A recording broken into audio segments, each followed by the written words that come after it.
Hello बच्चों, कैसे हैं आप सब। आकाश हिंदी यूट्यूब चैनल आपके लिए लेके आया है बियॉन्ड लिमिट्स। एक नई सीरीज़ है। इस सीरीज़ के अंदर आपको जैसा कि पता ही है, पिछले एपिसोड्स में आपने देखा है कि जो अपने प्रीवियस ईयर में जेई एडवांस के पेपर हुए हैं उनको यहाँ पर अपन डिस्कस करते हैं। साथ के साथ उनमें हर क्वेश्चंस का एनालिसिस भी हम डिटेल में डिस्कस करते हैं। राइट, तो चलिए अपन बिना समय गवाए स्टार्ट करते हैं बियॉन्ड लिमिट्स। राइट, तो भैया इस बार हमारे पास 2021 पेपर 2 का डिस्कशन आया है केमिस्ट्री का। राइट, इसमें अपन पहला क्वेश्चन देखते हैं। जैसे कि क्वेश्चन नंबर 1 हमारे पास दे रखा है, the reaction sequence that would lead to the orthoxylene as the major product. Orthoxylene हमारे पास मेजर प्रोडक्ट बनाना है। हमारे पास ये ऑप्शंस दे रखे हैं, ये हमारे पास रिएक्टेंट्स है और ये हमारे पास रिएजेंट्स है। ठीक है, अब इनमें हमारे पास कौन कौन क्या क्या प्रोडक्ट बनाएगा वो देख लेते हैं। ठीक है, पहला अगर अपन बात करें ऑप्शन नंबर ए, इसमें हमें दे रखा है मिथाइल है और ऑर्थो पोजीशन पे हमारे पास अमाइन ग्रुप है। ठीक है, 1 डिग्री अमाइन है। अब इसके अंदर हमारे पास पहला रिएजेंट जो दे रखा है वो क्या दे रखा है, NaNO2 और HCl। क्या हम इसको जानते हैं, NaNO2 और HCl हमारे पास होता है HNO2 नाइट्रस एसिड, और नाइट्रस एसिड से जब रिएक्ट करता है कौन, एनिलीन, तो बनाता है क्या, डायजोनियम सॉल्ट। ठीक है, तो यहाँ पर अपने पास जो फर्स्ट रिएजेंट है उससे हमारे पास डायजोनियम सॉल्ट बन जाएगा। ठीक है, तो यहाँ पर अपन डायजोनियम सॉल्ट बना के लिख देते हैं। ठीक है, ये मिथाइल ग्रुप, इस पर कोई इफेक्ट नहीं आएगा और ये हमारे पास डायजोनियम सॉल्ट हमारे पास बन गया। ठीक है, ये नंबर 1 बना। अब सेकंड अपने पास जो रिएजेंट दे रखा है वो दे रखा है CuCN। अपने को पता है डायजोनियम सॉल्ट बेंजीन रिंग पर न्यूक्लियोफिलिक सब्स्टिट्यूशन कराने के लिए सबसे आसान रिएजेंट होता है। ठीक है, तो यहाँ पर हमारे पास अगर CuCN हमने लिया तो ये जो साइनाइड है वो डिस्प्लेस कर देता है, सब्स्टिट्यूट कर देता है किसको, ये जो अपने पास N2+Cl- ग्रुप है उसको। ठीक, तो हमारे पास जो सेकंड बनेगा वो कौन बनेगा, वो हमारे पास बनेगा साइनाइड। ठीक है, साइनाइड हमारे पास बन गया। अब ये सेकंड अपने पास बन गया। ठीक है, अब थर्ड आपको दे रखा है डाइबल एच। डाइबल एच हमारे पास पता है कि क्या करता है, ये हमारे पास रिडक्शन करता है और पार्शियल रिडक्शन करता है साइनाइड का। साइनाइड का पार्शियल रिडक्शन करेंगे तो हमारे पास बनेगा क्या, हमारे पास बनता है C≡NH। ठीक है, जिसका आपने फर्दर हाइड्रोलाइसिस करा रखा है, और हाइड्रोलाइसिस कराते हैं तो हमें पता है यहाँ पर अपने को जो बॉन्ड है उसे ब्रेक करना होता है। कुल मिला के हाइड्रोलाइसिस में हम यहाँ पर बोलते हैं मोर इलेक्ट्रोनेगेटिव जो है उससे अटैच होगा लेस इलेक्ट्रोनेगेटिव, और लेस इलेक्ट्रोनेगेटिव से अटैच होता है मोर इलेक्ट्रोनेगेटिव। ठीक है, तो यहाँ पे जो कार्बन है, कार्बन से अटैच कौन होगा, OH, तो 2 बॉन्ड अपने पास यहाँ पे ब्रेक होंगे तो 2 OH यहाँ पर अपने पास फॉर्म होंगे। ठीक है ना, अब 2 OH एक कार्बन पे आपको पता है स्टेबल नहीं होते, और अगर स्टेबल नहीं होते तो वहां पे मिलके क्या निकाल देंगे, वाटर। तो यहाँ पर अपने पास ये किस में कन्वर्ट हो जाएगा, एल्डिहाइड में। तो यहाँ पर अपने पास जो थर्ड बन रहा है, थर्ड स्टेप में वो बन रहा है एल्डिहाइड। ठीक है, ये हमारे पास मिथाइल और ये हमारे पास बन गया एल्डिहाइड। ठीक, अब चौथा जो हमारे पास दे रखा है वो दे रखा है N2H4+KOH। इसको आपने जानता होगा, इसको अपन बोलते हैं वुल्फ किश्नर रिडक्शन। ठीक है, ये वुल्फ किश्नर रिडक्शन हमारे पास होता है। अगर इस रिडक्शन में अपन बात करें तो यहाँ पर जो कार्बोनाइल कंपाउंड होते हैं उसका रिडक्शन करके, उसको रिड्यूस करके किस में कन्वर्ट कर देते हैं, एल्केन में। क्या यहाँ पर हमारे पास कार्बोनाइल है क्या, बिल्कुल है। एल्डिहाइड हमारे पास कार्बोनाइल है, तो इसका रिडक्शन होगा तो ये किस में कन्वर्ट हो जाएगा, मिथाइल में। तो फोर्थ हमारे पास जो बन रहा है वो ये बन रहा है मिथाइल, और यहाँ पर हमारे पास क्या आ गया, CH3। ठीक, क्या इसे ही अपन ऑर्थोसाइलिन बोलते हैं, बिल्कुल। तो ये हमारे पास क्या हो गया, ये करेक्ट ऑप्शन हो गया। ठीक है, अब जैसा कि हम जानते हैं कि ये जो क्वेश्चन है वो मल्टीपल करेक्ट ऑप्शन में से है, तो हमें बाकी ऑप्शंस को भी देखना पड़ेगा। बाकी ऑप्शंस को अपन ऐसा नहीं है नेग्लेक्ट कर दें। ठीक है, तो भाई अपन सेकंड ऑप्शन देखते हैं, बी ऑप्शन। बी में हमें दे रखा है यहाँ पर ऑर्थो पर ब्रोमीन, ब्रोमीन दे रखा है। अब मैग्नीशियम से जैसे ही अपन ने रिएक्शन कराई तो बना दिया क्या, ग्रिग्नार्ड। ग्रिग्नार्ड से रिएक्शन करा दी किसकी, यहाँ पर CO2 की। आपको पता है जो CO2 है वो इलेक्ट्रोफाइल की तरह काम करता है, और ग्रिग्नार्ड अपने पास बहुत अच्छा न्यूक्लियोफाइल होता है। राइट, और फिर उसका हाइड्रोलाइसिस आपने करा दिया तो कुल मिला के यहाँ पर COO- बनना था, हाइड्रोलाइसिस करके क्या बन गया, वो हमारे पास बन गया एसिड।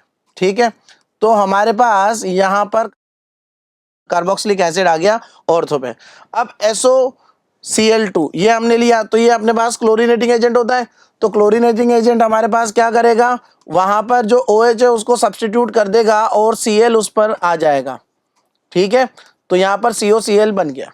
ठीक है, अब दूसरा हमारे पास जब COCl बना तो तीसरा हमारे पास दे रखा है क्या, H2PDBaSO4। ठीक है, इसको बोलते हैं अपन रोसेंटमुंड। रोसेंटमुंड अपने पास जो कैटलिस्ट है वो किस में कन्वर्ट करता है, वो इसको एल्डिहाइड में कन्वर्ट करेगा। अब इसको एल्डिहाइड में कन्वर्ट कर दिया तो यहाँ पर अपने पास ZnHgHCl है, तो ये रिडक्शन कर देगा इसको किस में, ये रिड्यूस कर देगा इसको एल्केन में। तो जब इसको एल्केन में हमारे पास रिड्यूस करेगा तो बताइए जरा, वापस ऑर्थोजाइलिन बन गया। तो इसका मतलब बी ऑप्शन भी हमारा क्या होगा यहाँ पर, करेक्ट। अब सी ऑप्शन अपन देख लेते हैं। सी ऑप्शन में हमें दे रखा है यहाँ पर मिथाइल, और मिथाइल के साथ अपने पास दे रखा है यहाँ पर इथिनाइल। ठीक है, इथिनाइल ग्रुप हमारे पास साइड में दे रखा है। अब ये अपने पास जो रिएजेंट दे रखा है BH3H2O2NaOH, ये क्या होता है, हाइड्रोबोरेशन ऑक्सीडेशन। हाइड्रोबोरेशन ऑक्सीडेशन से हम क्या बनाते हैं भाई, एंटी मार्कोनिकॉफ। एंटी मार्कोनिकॉफ अगर होगा तो इसमें हमारे पास पहले क्या बनेगा, यहाँ पर अपने पास पहले यहाँ लगेगा OH, एंटी मार्कोनिकॉफ रूल। ठीक है, फिर PBr3 अगर हमारे पास होगा तो वो क्या करेगा, OH हटाएगा और क्या लगा देगा, Br लगा देगा। ठीक, तो भैया यहाँ पर हमारे पास Me, ये हमारे पास OH की जगह हमारे पास क्या लगना है इस बार, Br। ठीक है, अब Br आपके पास आ गया, यहाँ पर अपने पास जिंक और डाइल्यूट HCl है, तो भैया यहाँ पर अपने पास Br हटेगा और उसकी जगह कौन आ जाएगा, एल्केन हाइड्रोजन आ जाएगा। ठीक है, तो यहाँ पर अपने पास कौन आ रहा है, इथाइल आ रहा है। क्या इसको अपन जाइलिन बोल सकते हैं, नहीं, तो ये जाइलिन नहीं है, इसका मतलब सी ऑप्शन हमारा करेक्ट नहीं है। फिर यहाँ पर अपन देखें जरा डी ऑप्शन। डी ऑप्शन में अगर अपने पास देखें तो आपको पहले करा रखा है ओजोनोलाइसिस। ओजोनोलाइसिस हमने कराया तो मान लो यहाँ पर अपने पास ओजोनोलाइसिस है तो डबल बॉन्ड यहाँ पर ब्रेक करेंगे। अगर बेंजीन रिंग हमारे पास है और रिंग के बाहर भी अगर हमारे पास डबल बॉन्ड होता है तो पहली प्रायोरिटी क्या होता है, रिंग के बाहर को अपन ओजोनोलाइसिस करवाते हैं। ठीक है, तो यहाँ पर जब अपन ने ओजोनोलाइसिस करवाया तो देखो जरा अपने पास क्या बन रहा है, यहाँ पे डबल बॉन्ड हो, राइट, और ये हमारे पास क्या बनेगा, इधर बनेगा एक डबल बॉन्ड हो। ठीक है ना, दोनों तरफ एल्डिहाइड बन गए।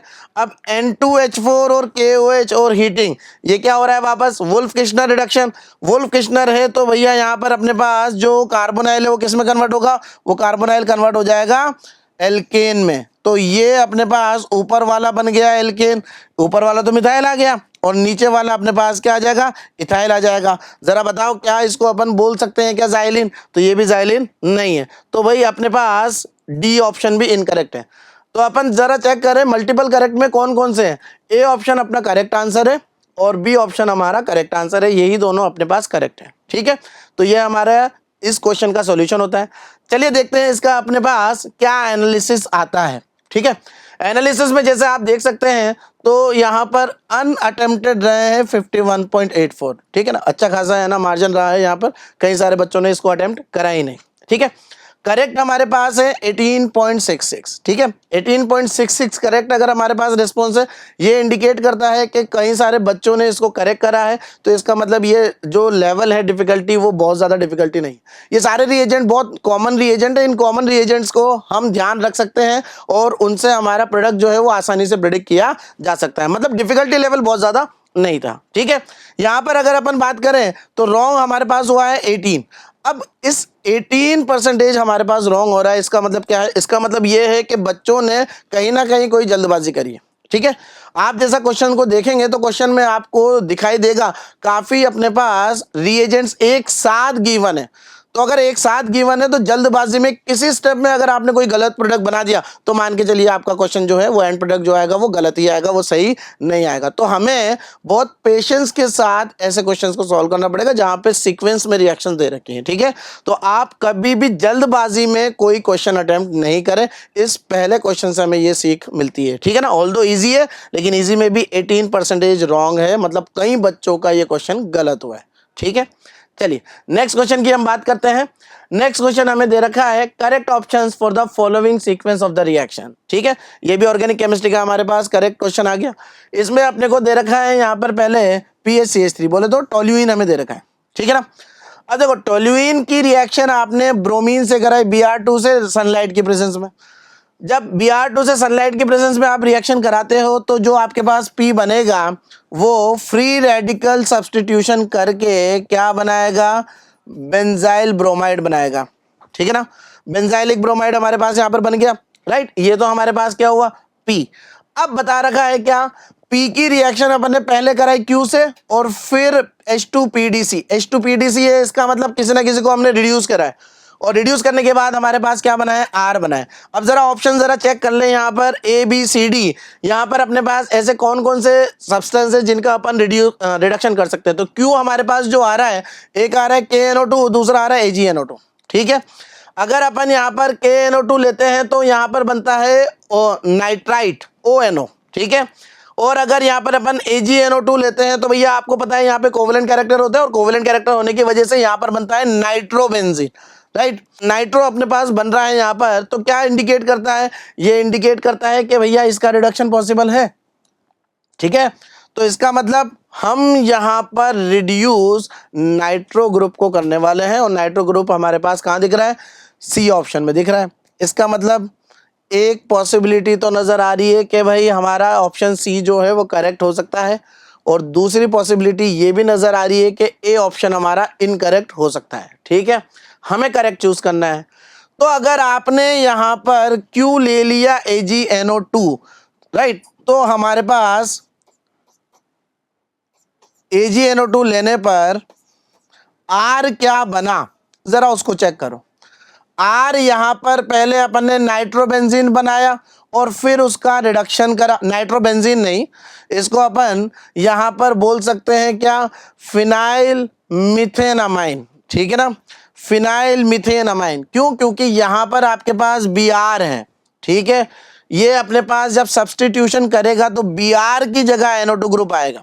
तो Br की जगह जब NO2 ग्रुप आएगा तो आपके पास पहले बनेगा क्या, फिनाइल नाइट्रोमीथेन। ठीक है, ये अपने पास बना और फिर ये कन्वर्ट होगा किसमें, फिर ये कन्वर्ट होगा अपने पास अमाइन में। तो R को हम ये ना लिख के ये लिख दें। ठीक है ना, ये हमारे पास R हो जाएगा। ठीक है, CH2NH2, ये अपने पास फिनाइल मिथेन अमाइन हमारे पास हो गया। ठीक है ना, एक्चुअल में ये है R। बात समझ में आ रही है। अब इसकी रिएक्शन आपने कराई CHCl3 और KOH से, राइट। क्लोरोफॉर्म से जब अपन रिएक्शन कराते हैं किसकी, अमाइन की, 1 डिग्री अमाइन अगर हमारे पास होता है तो एक देता है foul smelling test, carbylamine reaction. Carbylamine reaction जब देता है तो वहां पर अपने पास स्मेल कैसे आती है, फॉल स्मेलिंग। क्या बनता है, आइसोसाइनाइड। तो इसका मतलब यहाँ पे जो S है वो कैसा होना चाहिए, वो होना चाहिए आइसोसाइनाइड। अब अगर इसमें आइसोसाइनाइड हम बनाएंगे तो वो आइसोसाइनाइड कौन सा होगा, CO2NC, यही होगा। तो S हमारे पास ये होना चाहिए, ये फॉल स्मेलिंग होगा क्या, बिल्कुल होगा, राइट। तो हमारे पास PQRS ये हमारे पास आ गए। अब बचे क्या, T एंड U और W, ये तीन और बच रहे हैं। जरा इसको भी अपन गौर कर लेते हैं। पहला आपको दे रखा है KMnO4, राइट। अब अपने पास वापस टोल्यूइन की रिएक्शन अपन KMnO4 से करा रहे हैं, KOH और हीटिंग, फिर हाइड्रोलाइसिस हमने कर दिया। तो भैया T हमारे पास क्या होगा, क्योंकि अपने पास अल्फा हाइड्रोजन है तो इसका ऑक्सीडेशन होगा, और KMnO4 स्ट्रॉन्ग ऑक्सीडाइजिंग एजेंट है, किसमें कन्वर्ट करेगा, कार्बोक्सिलिक एसिड में। ठीक है, तो हमारे पास यहां पर जो T होना चाहिए वो क्या होना चाहिए, वो होना चाहिए बेंजोइक एसिड। ठीक है, अब T की रिएक्शन पहले हमने कराई अमोनिया से, फिर करा हीट। तो भैया अमोनिया से रिएक्शन कराने पर एसिड बेस रिएक्शन होती है, एसिड बेस रिएक्शन के बाद फिर हीट कर दिया तो बनता है क्या, अमाइड। तो इसका मतलब U जो हमारे पास हो गया वो बना रहा है क्या, अमाइड बना रहा है। बात समझ में आ रही है। अब उसकी रिएक्शन हमने कराई W से और बना दिया R वापस। R क्या था हमारे पास, हमारे पास था phenyl methane amine. Phenyl methane amine अगर हमारे पास हो रहा है, इसका मतलब जो अमाइड आपके पास बन रहा है उसका क्या हो रहा है, रिडक्शन। अगर उसका रिडक्शन कर रहे हैं तो कोई ना कोई रिड्यूसिंग एजेंट होगा। रिड्यूसिंग एजेंट जरा चेक करें हमारे पास ऑप्शन में कौन है, लिथियम एल्यूमिनियम हाइड्राइड आ रहा है एक जगह। ठीक है, लेकिन जो लिथियम एल्यूमिनियम हाइड्राइड पहले ऑप्शन में आ रहा है वो आ रहा है KNO2 से, KNO2 के साथ वो पॉसिबल नहीं है। तो इसका मतलब D में आ रहा है लिथियम एल्यूमिनियम हाइड्राइड। तो W हमारे पास क्या हो जाएगा, W हमारे पास हो जाएगा LiAlH4 ये हो जाएगा, ठीक है। और अब बोल रहा है कि भाई यहां पर अपन ने P को S में कन्वर्ट करा directly with the help of V। अगर मैं यहां पर बोलूं कि आपके पास जो P था, राइट, ये रहा P आपके पास, तो अपने पास जो Br है उसको सब्स्टिट्यूट करके सीधा आइसोसाइनाइड बन रहा है। तो आइसोसाइनाइड अपने पास कब बनता है? जब AgCN होता है।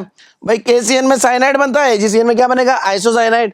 तो इसका मतलब यहाँ पे जो V होगा वो V हमारे पास क्या हो जाएगा? AgCN, जिससे कि डायरेक्टली आपके पास S मिल जाएगा, फॉल स्मेलिंग कंपाउंड, ठीक है।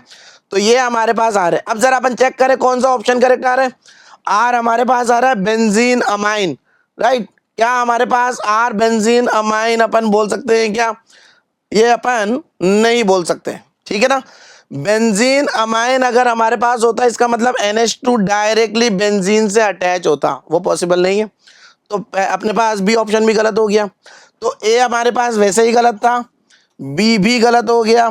अब सी वाला चेक करें, क्यू हमें दे रखा है AgNO2, क्यू हमारे पास AgNO2 सही है, और आर हमें दे रखा है फिनाइल मीथेन अमाइन, वो भी क्या है? सही है।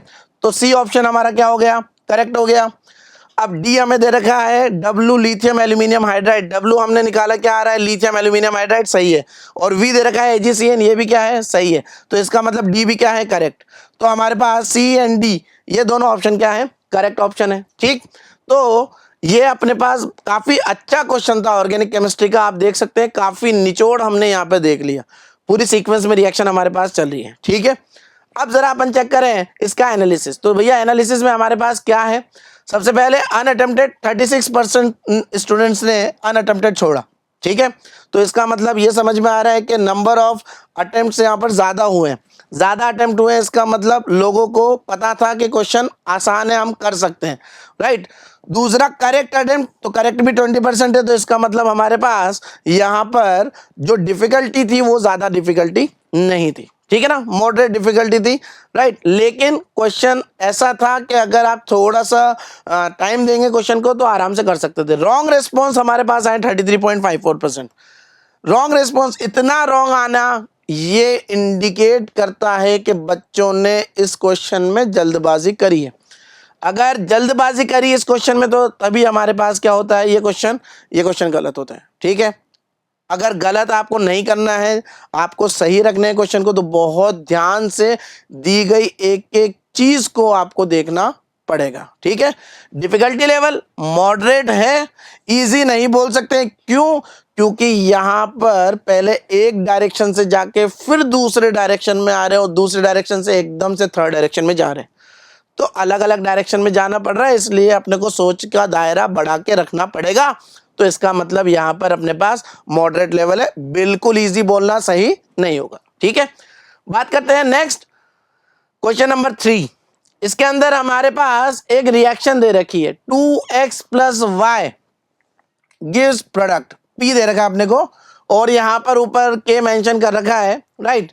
क्या बोल रखा है? Rate of reaction is dP/dt, ये P की रेट ऑफ रिएक्शन दे रखी है इस Kx।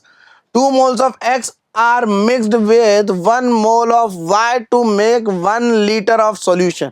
आपको 1 लीटर सॉल्यूशन बनाया आपने जिसमें X के 2 मोल है, Y के 1 मोल है, ठीक है।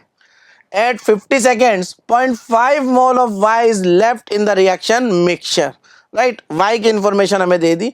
Then the correct statement about the reaction is, ठीक है। तो रिएक्शन के अपने पास ये ऑप्शन दे रखे हैं।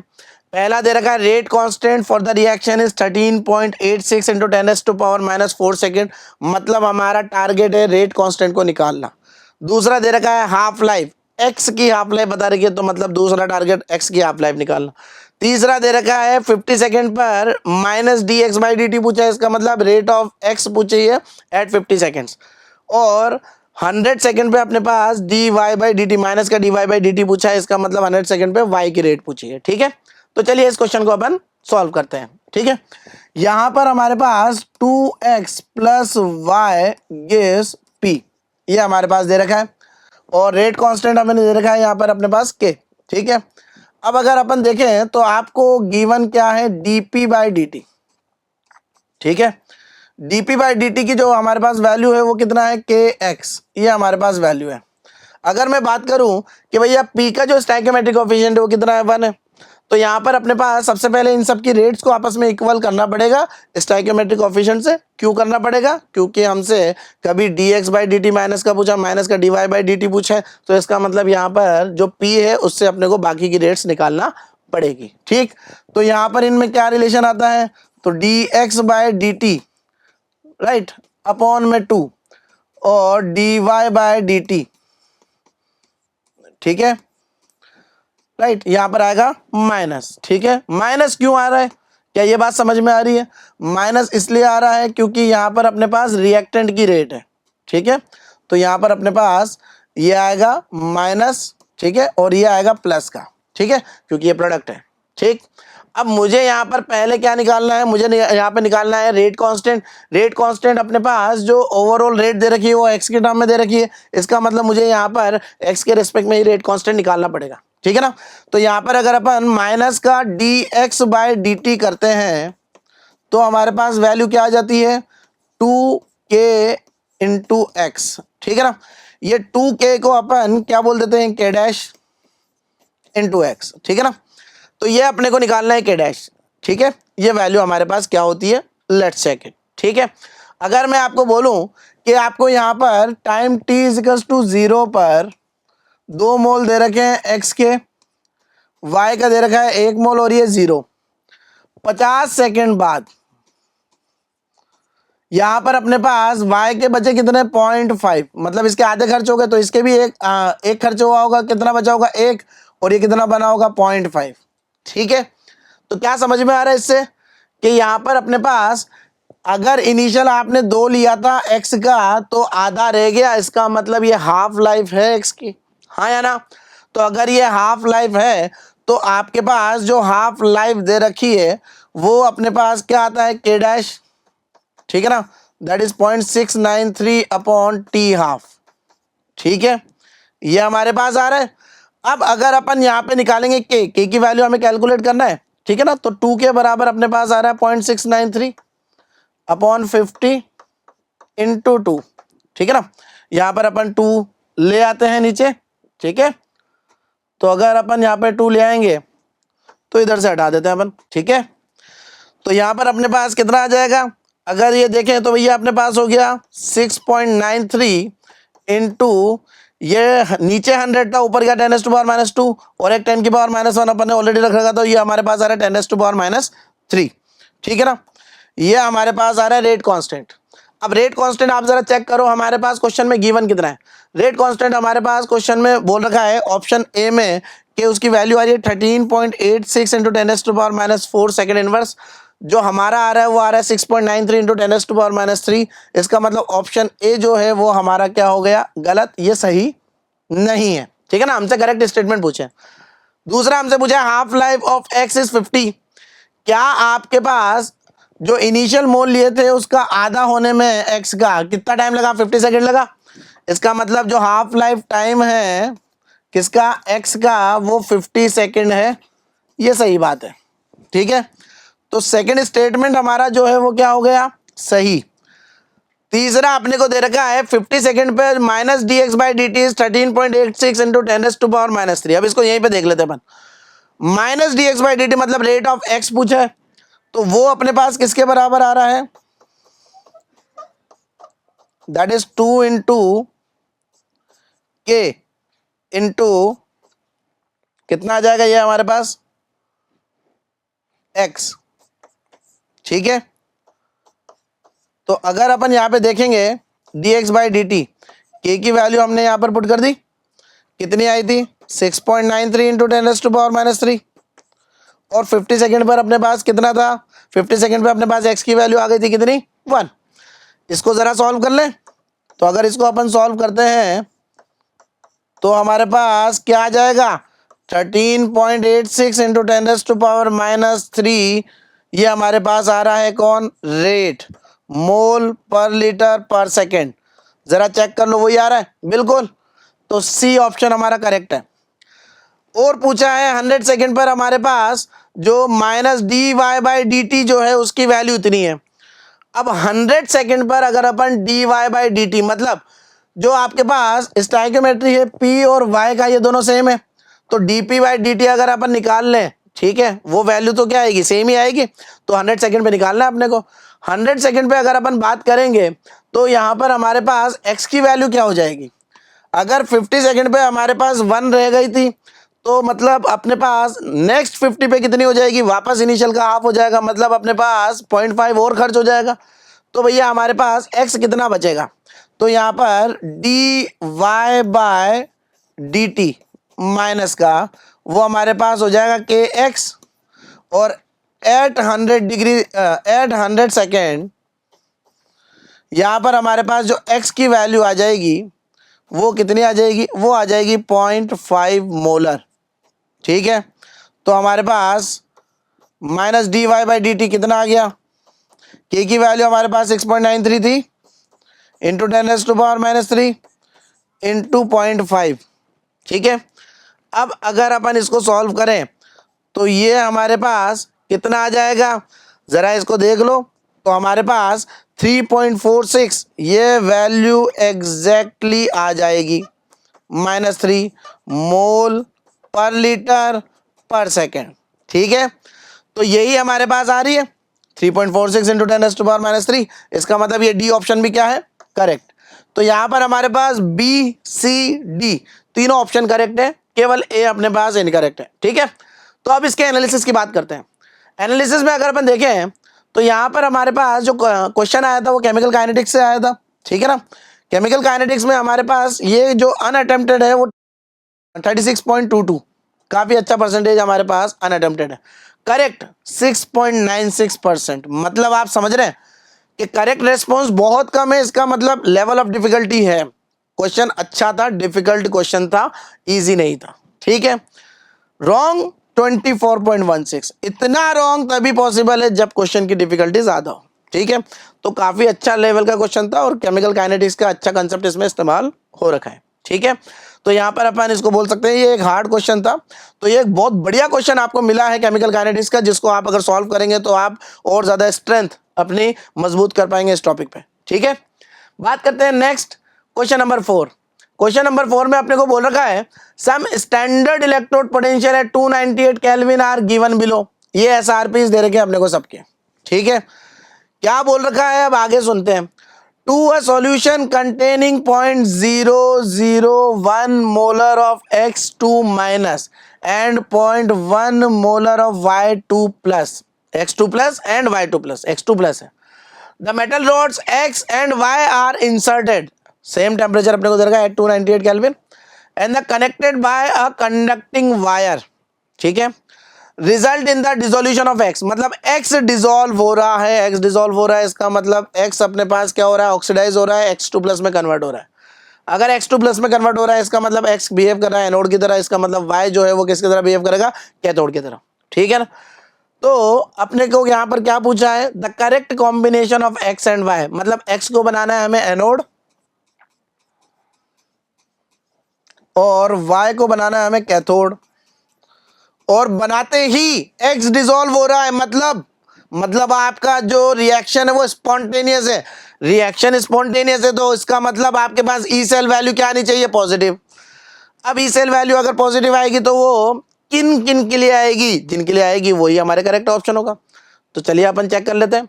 राइट, यहाँ पर अपने पास एसआरपीस यहाँ पर अपन ने मेंशन कर रखे हैं, अपन को X और Y रेस्पेक्टिवली बोला है, तो यहाँ पर X इसको मानना है, Y इसको मानना है, तो आपकी जो रिएक्शन चलेगी वो ये चलेगी CD plus Ni2 plus gas CD2 plus plus Ni, ये चलेगी।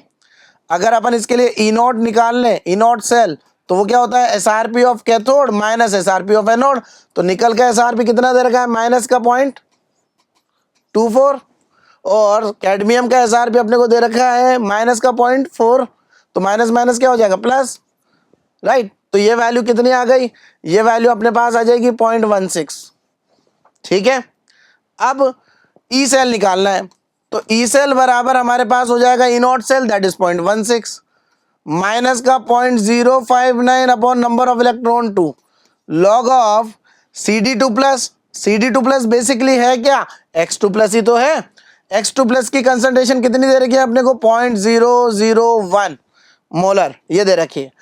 Na2 प्लस अपने पास कौन है, Y2 प्लस ही तो है, तो इसकी कंसंट्रेशन कितनी दे रखी है, 0.1 मोलर, राइट। अब X2 प्लस और Y2 प्लस इसकी कंसंट्रेशन सब जगह कॉमन है, तो इस टर्म को अपन क्या कर देते हैं, फिक्स कर देते हैं, और यहाँ पर SRP जो है या सिंपल बोले तो इनॉट सेल जो है वो अपने को अलग अलग कैलकुलेट करके निकालने होगी वैल्यूज। चलो इसको सॉल्व करते हैं। ये अपने पास 10⁻³ 10⁻⁻1 ऊपर आया, 10⁻⁻2 हो गया, आगे चला गया, मल्टीप्लाई करा तो भैया अपने पास माइनस माइनस प्लस हो गया, तो 0.16 और ये प्लस का अपने पास आ रहा है 0.06, लिख दो इसको अप्रोक्सीमेट, ठीक है ना, इंटू 2। तो हमारे पास जो वैल्यू आ रही है वो क्या निकल के आ रही है, वो आ रही है 0.22, ये निकल के आ रही है। क्या ये वैल्यू पॉजिटिव है, बिल्कुल, तो इसका मतलब ये अपने पास स्पॉन्टेनियसली काम करेगा, इसका मतलब ये हमारे पास करेक्ट ऑप्शन है। एक्स एंड वाई अगर ये कपल लिया तो हमारी रिएक्शन हो जाएगी। अब बी देखते हैं, बी में अगर अपन देखें तो आपके पास रिएक्शन हो जाएगी CD plus Fe2 plus give CD2 plus plus Fe, ठीक है।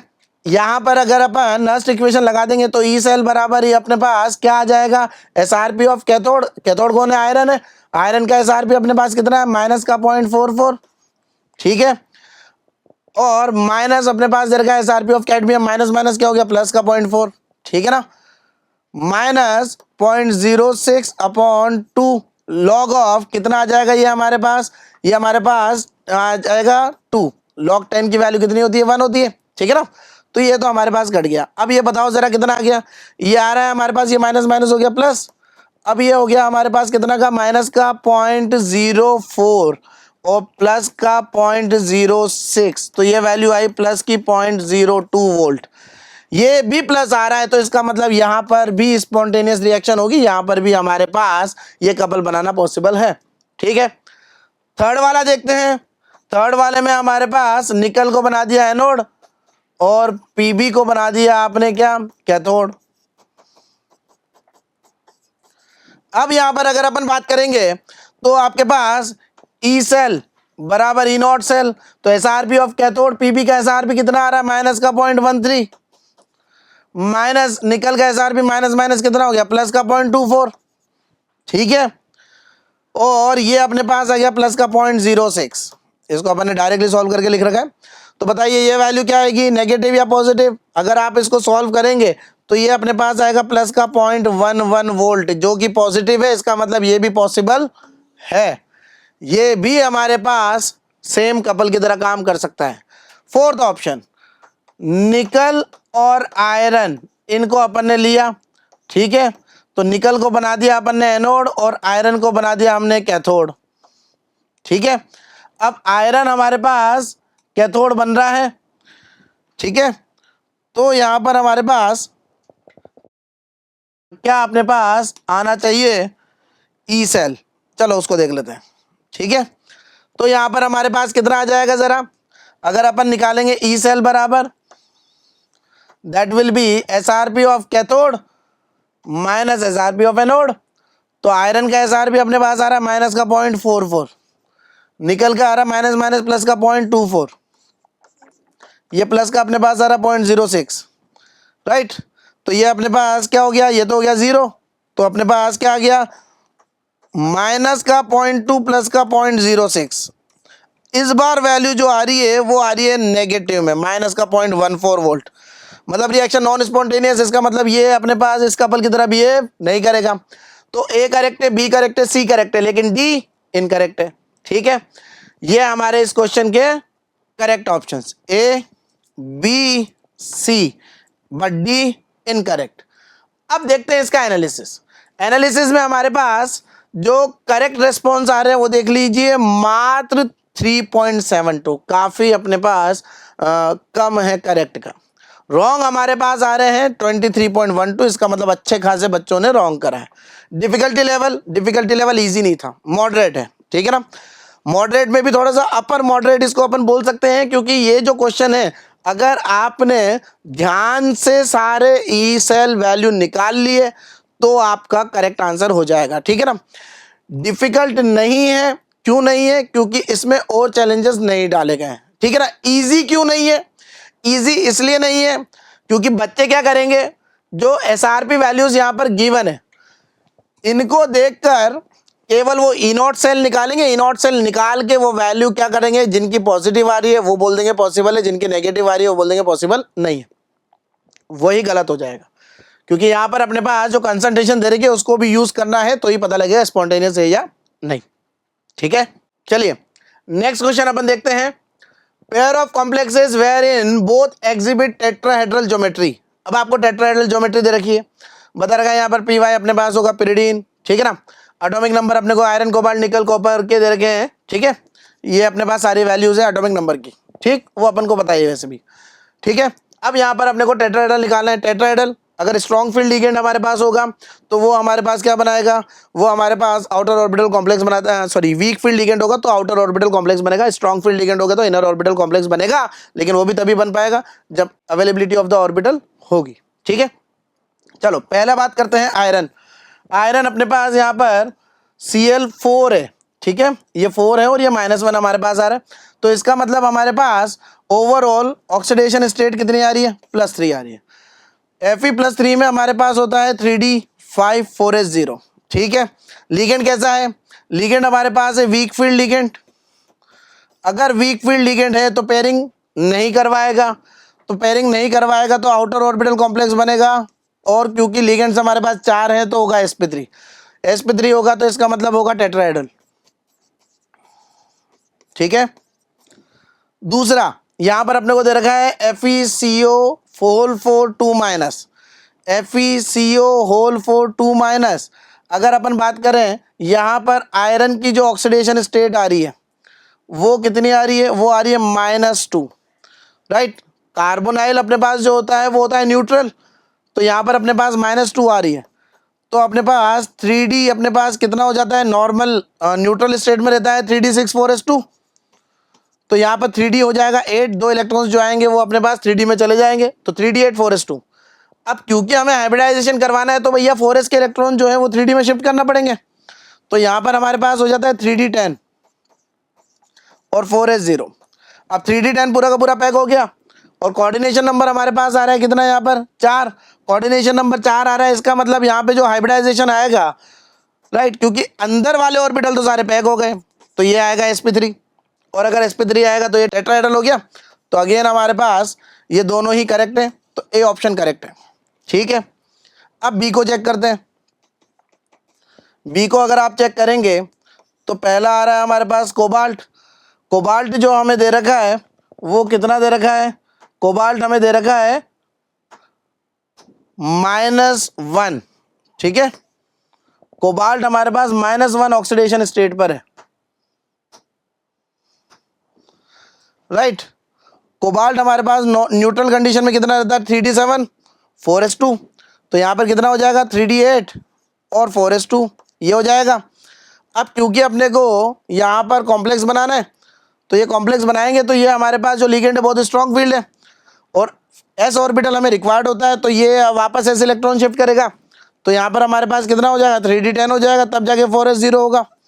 तो अगेन यहाँ पर अपने पास इनर ऑर्बिटल पूरा पैक, तो हाइब्रिडाइजेशन क्योंकि कोऑर्डिनेशन नंबर 3 है तो हो जाएगा sp3, और अगर sp3 है तो टेट्राहेड्रल। अब COCl4 2- देख लेते हैं, तो यहाँ पे कोबाल्ट अपने पास किस में है, +2 में। जब +2 में होता है तो 3D7 होता है, 3D7 4s हमारे पास कितना हो गया 0, राइट। यहाँ पर अगर अपन बात करेंगे तो यहाँ पर आप देखो कि भाई आपके पास जो लिगेंड है वो कैसा है, स्ट्रॉन्ग वीक, तो वीक फील्ड लिगेंड है। अगर वीक फील्ड लिगेंड है तो पेयरिंग नहीं करवा पाएगा, पेयरिंग नहीं करवा पाएगा तो यहाँ पर अपने पास क्या हो जाएगा sp3 मतलब टेट्राहेड्रल, तो ये भी करेक्ट है, ठीक है। फिर फोर्थ NiCO4, आप जानते होंगे निकल टेट्रा कार्बोनाइल, ये भी बिल्कुल अपने पास जो पहला केस अपन ने देखा था आयरन का या अपन ने देखा कोबाल्ट का सेकंड केस, इनमें जैसे अपने पास s इलेक्ट्रॉन शिफ्टिंग हुई है वही हुई थी, तो ये भी sp3 ही होता है, ठीक है। NiCN4 2- ये अपने पास है, तो निकल अपने पास यहाँ पर कौन सी ऑक्सीडेशन स्टेट में, +2 में। अब अगर +2 ऑक्सीडेशन स्टेट में है तो यहाँ पर अपने पास होता है 3D8, ठीक है, और 4s0। यहाँ पर अगर आप देखेंगे तो साइनाइड बहुत स्ट्रॉन्ग लिगेंड है, अगर स्ट्रॉन्ग लिगेंड है तो अंदर की पेयरिंग कराएगा तो एक ऑर्बिटल अवेलेबल हो जाएगा। क्या हमें कोऑर्डिनेशन नंबर 4 के अकॉर्डिंग एक ही डी ऑर्बिटल चाहिए होता है कि अंदर वाला? हाँ, तो इसका मतलब यहां पर अपने पास हो जाएगा DsP2। DsP2 का मतलब हो गया स्क्वायर प्लेनर, तो इसका मतलब पहला वाला तो टेट्राहेड्रल है, दूसरा वाला अपने पास स्क्वायर प्लेनर है, तो ये तो हो गया गलत। ठीक है, अब डी ऑप्शन देखते हैं। कॉपर के साथ अपने पास पिरिडीन है और कॉपर +1 में है, तो +1 में अपने पास हो जाएगा तो 3D10 होता है, और अगर +1 अपने पास 3D10 होता है तो 4s हमारे पास 0 होगा, तो हाइब्रिडाइजेशन यकीनन sp3 ही होगा क्योंकि कोऑर्डिनेशन नंबर 4 ही है और टेट्राहेड्रल ही हो जाएगा। CuCN होल 4 3-, तो यहाँ पर भी हमारे पास जो कॉपर है वो +1 में है, राइट, तो यहाँ पर भी अपने पास 3D10 होगा। अब कितना भी स्ट्रॉन्ग फील्ड आ जाए अगर पूरा पैक है अंदर तो भैया कोई भी पेयरिंग करवा नहीं पाएगा, तो ये भी हाइब्रिडाइजेशन क्या आएगा? sp3, इसका मतलब टेट्राहेड्रल होगा, तो ये भी हमारे पास क्या हो जाएगा? करेक्ट। तो हमारे पास यहाँ पर A, B और D ये करेक्ट ऑप्शन है, C अपने पास इनकरेक्ट है। ठीक है, अब देखते हैं इसका एनालिसिस में अगर अपन देखेंगे तो यहाँ पर अपने पास करेक्ट रेस्पॉन्स है 5.85। ये क्वेश्चन अपने पास अच्छी इंफॉर्मेशन देता है जो s इलेक्ट्रॉन शिफ्टिंग होती है उसकी, राइट। कोऑर्डिनेशन केमिस्ट्री के अंदर, कोऑर्डिनेशन कंपाउंड के अंदर जब आप VBT पढ़ते हैं तो s इलेक्ट्रॉन ट्रांसफर हमारे पास होते हैं। क्यों? क्योंकि हमें डेडिकेटेड s ऑर्बिटल चाहिए होता है फॉर द हाइब्रिडाइजेशन, तो उसकी इंफॉर्मेशन ये देता है। तो ये क्वेश्चन अच्छा है ना, लेकिन क्योंकि ये कंसेप्ट क्लास में पढ़ाया जाता है, कॉमनली पढ़ाया जाता है, स्पेशली बताया जाता है, तो ये अपने पास वेल नॉन होता है, इसीलिए ये हमारे लिए ईजी हो गया। ठीक, उसके बावजूद भी अपने पास रॉन्ग जो रिस्पॉन्ड आ रहे हैं वो कितने आ रहे हैं? 26.51। इसका मतलब आप समझ रहे हैं कि बच्चों को क्लास के नोट्स को बढ़िया से रिवाइज करके जाना होगा। जब क्लास नोट्स बढ़िया से रिवाइज होंगे तो आपको यहाँ पर इन क्वेश्चंस में चैलेंजेस नहीं आएंगे। ठीक है, नेक्स्ट बात करते हैं क्वेश्चन नंबर 6। अब अपने पास बोल रखा है correct statements related to the oxo acid of phosphorus, phosphorus के ऑक्सो एसिड। पहला अपने को दे रखा है upon heating H3PO3 undergo disproportionation. H3PO3 जब आप उसे हीट करते हो तो वो इजीली डिस्प्रोपोर्शनेट हो जाता है और बना लेता है H3PO4 फॉस्फोरिक एसिड और बनाता है फॉस्फीन। ठीक है, ये अपने पास बनता है। यहाँ पर अपने पास ऑक्सीडेशन नंबर कितना था? +3, जो कि आ गया +5 में एंड -3 में। तो क्या यहाँ पर ऑक्सीडेशन रिडक्शन दोनों फॉस्फोरस का हो रहा है? इसका मतलब ये डिस्प्रोपोर्शनेशन हो रहा है।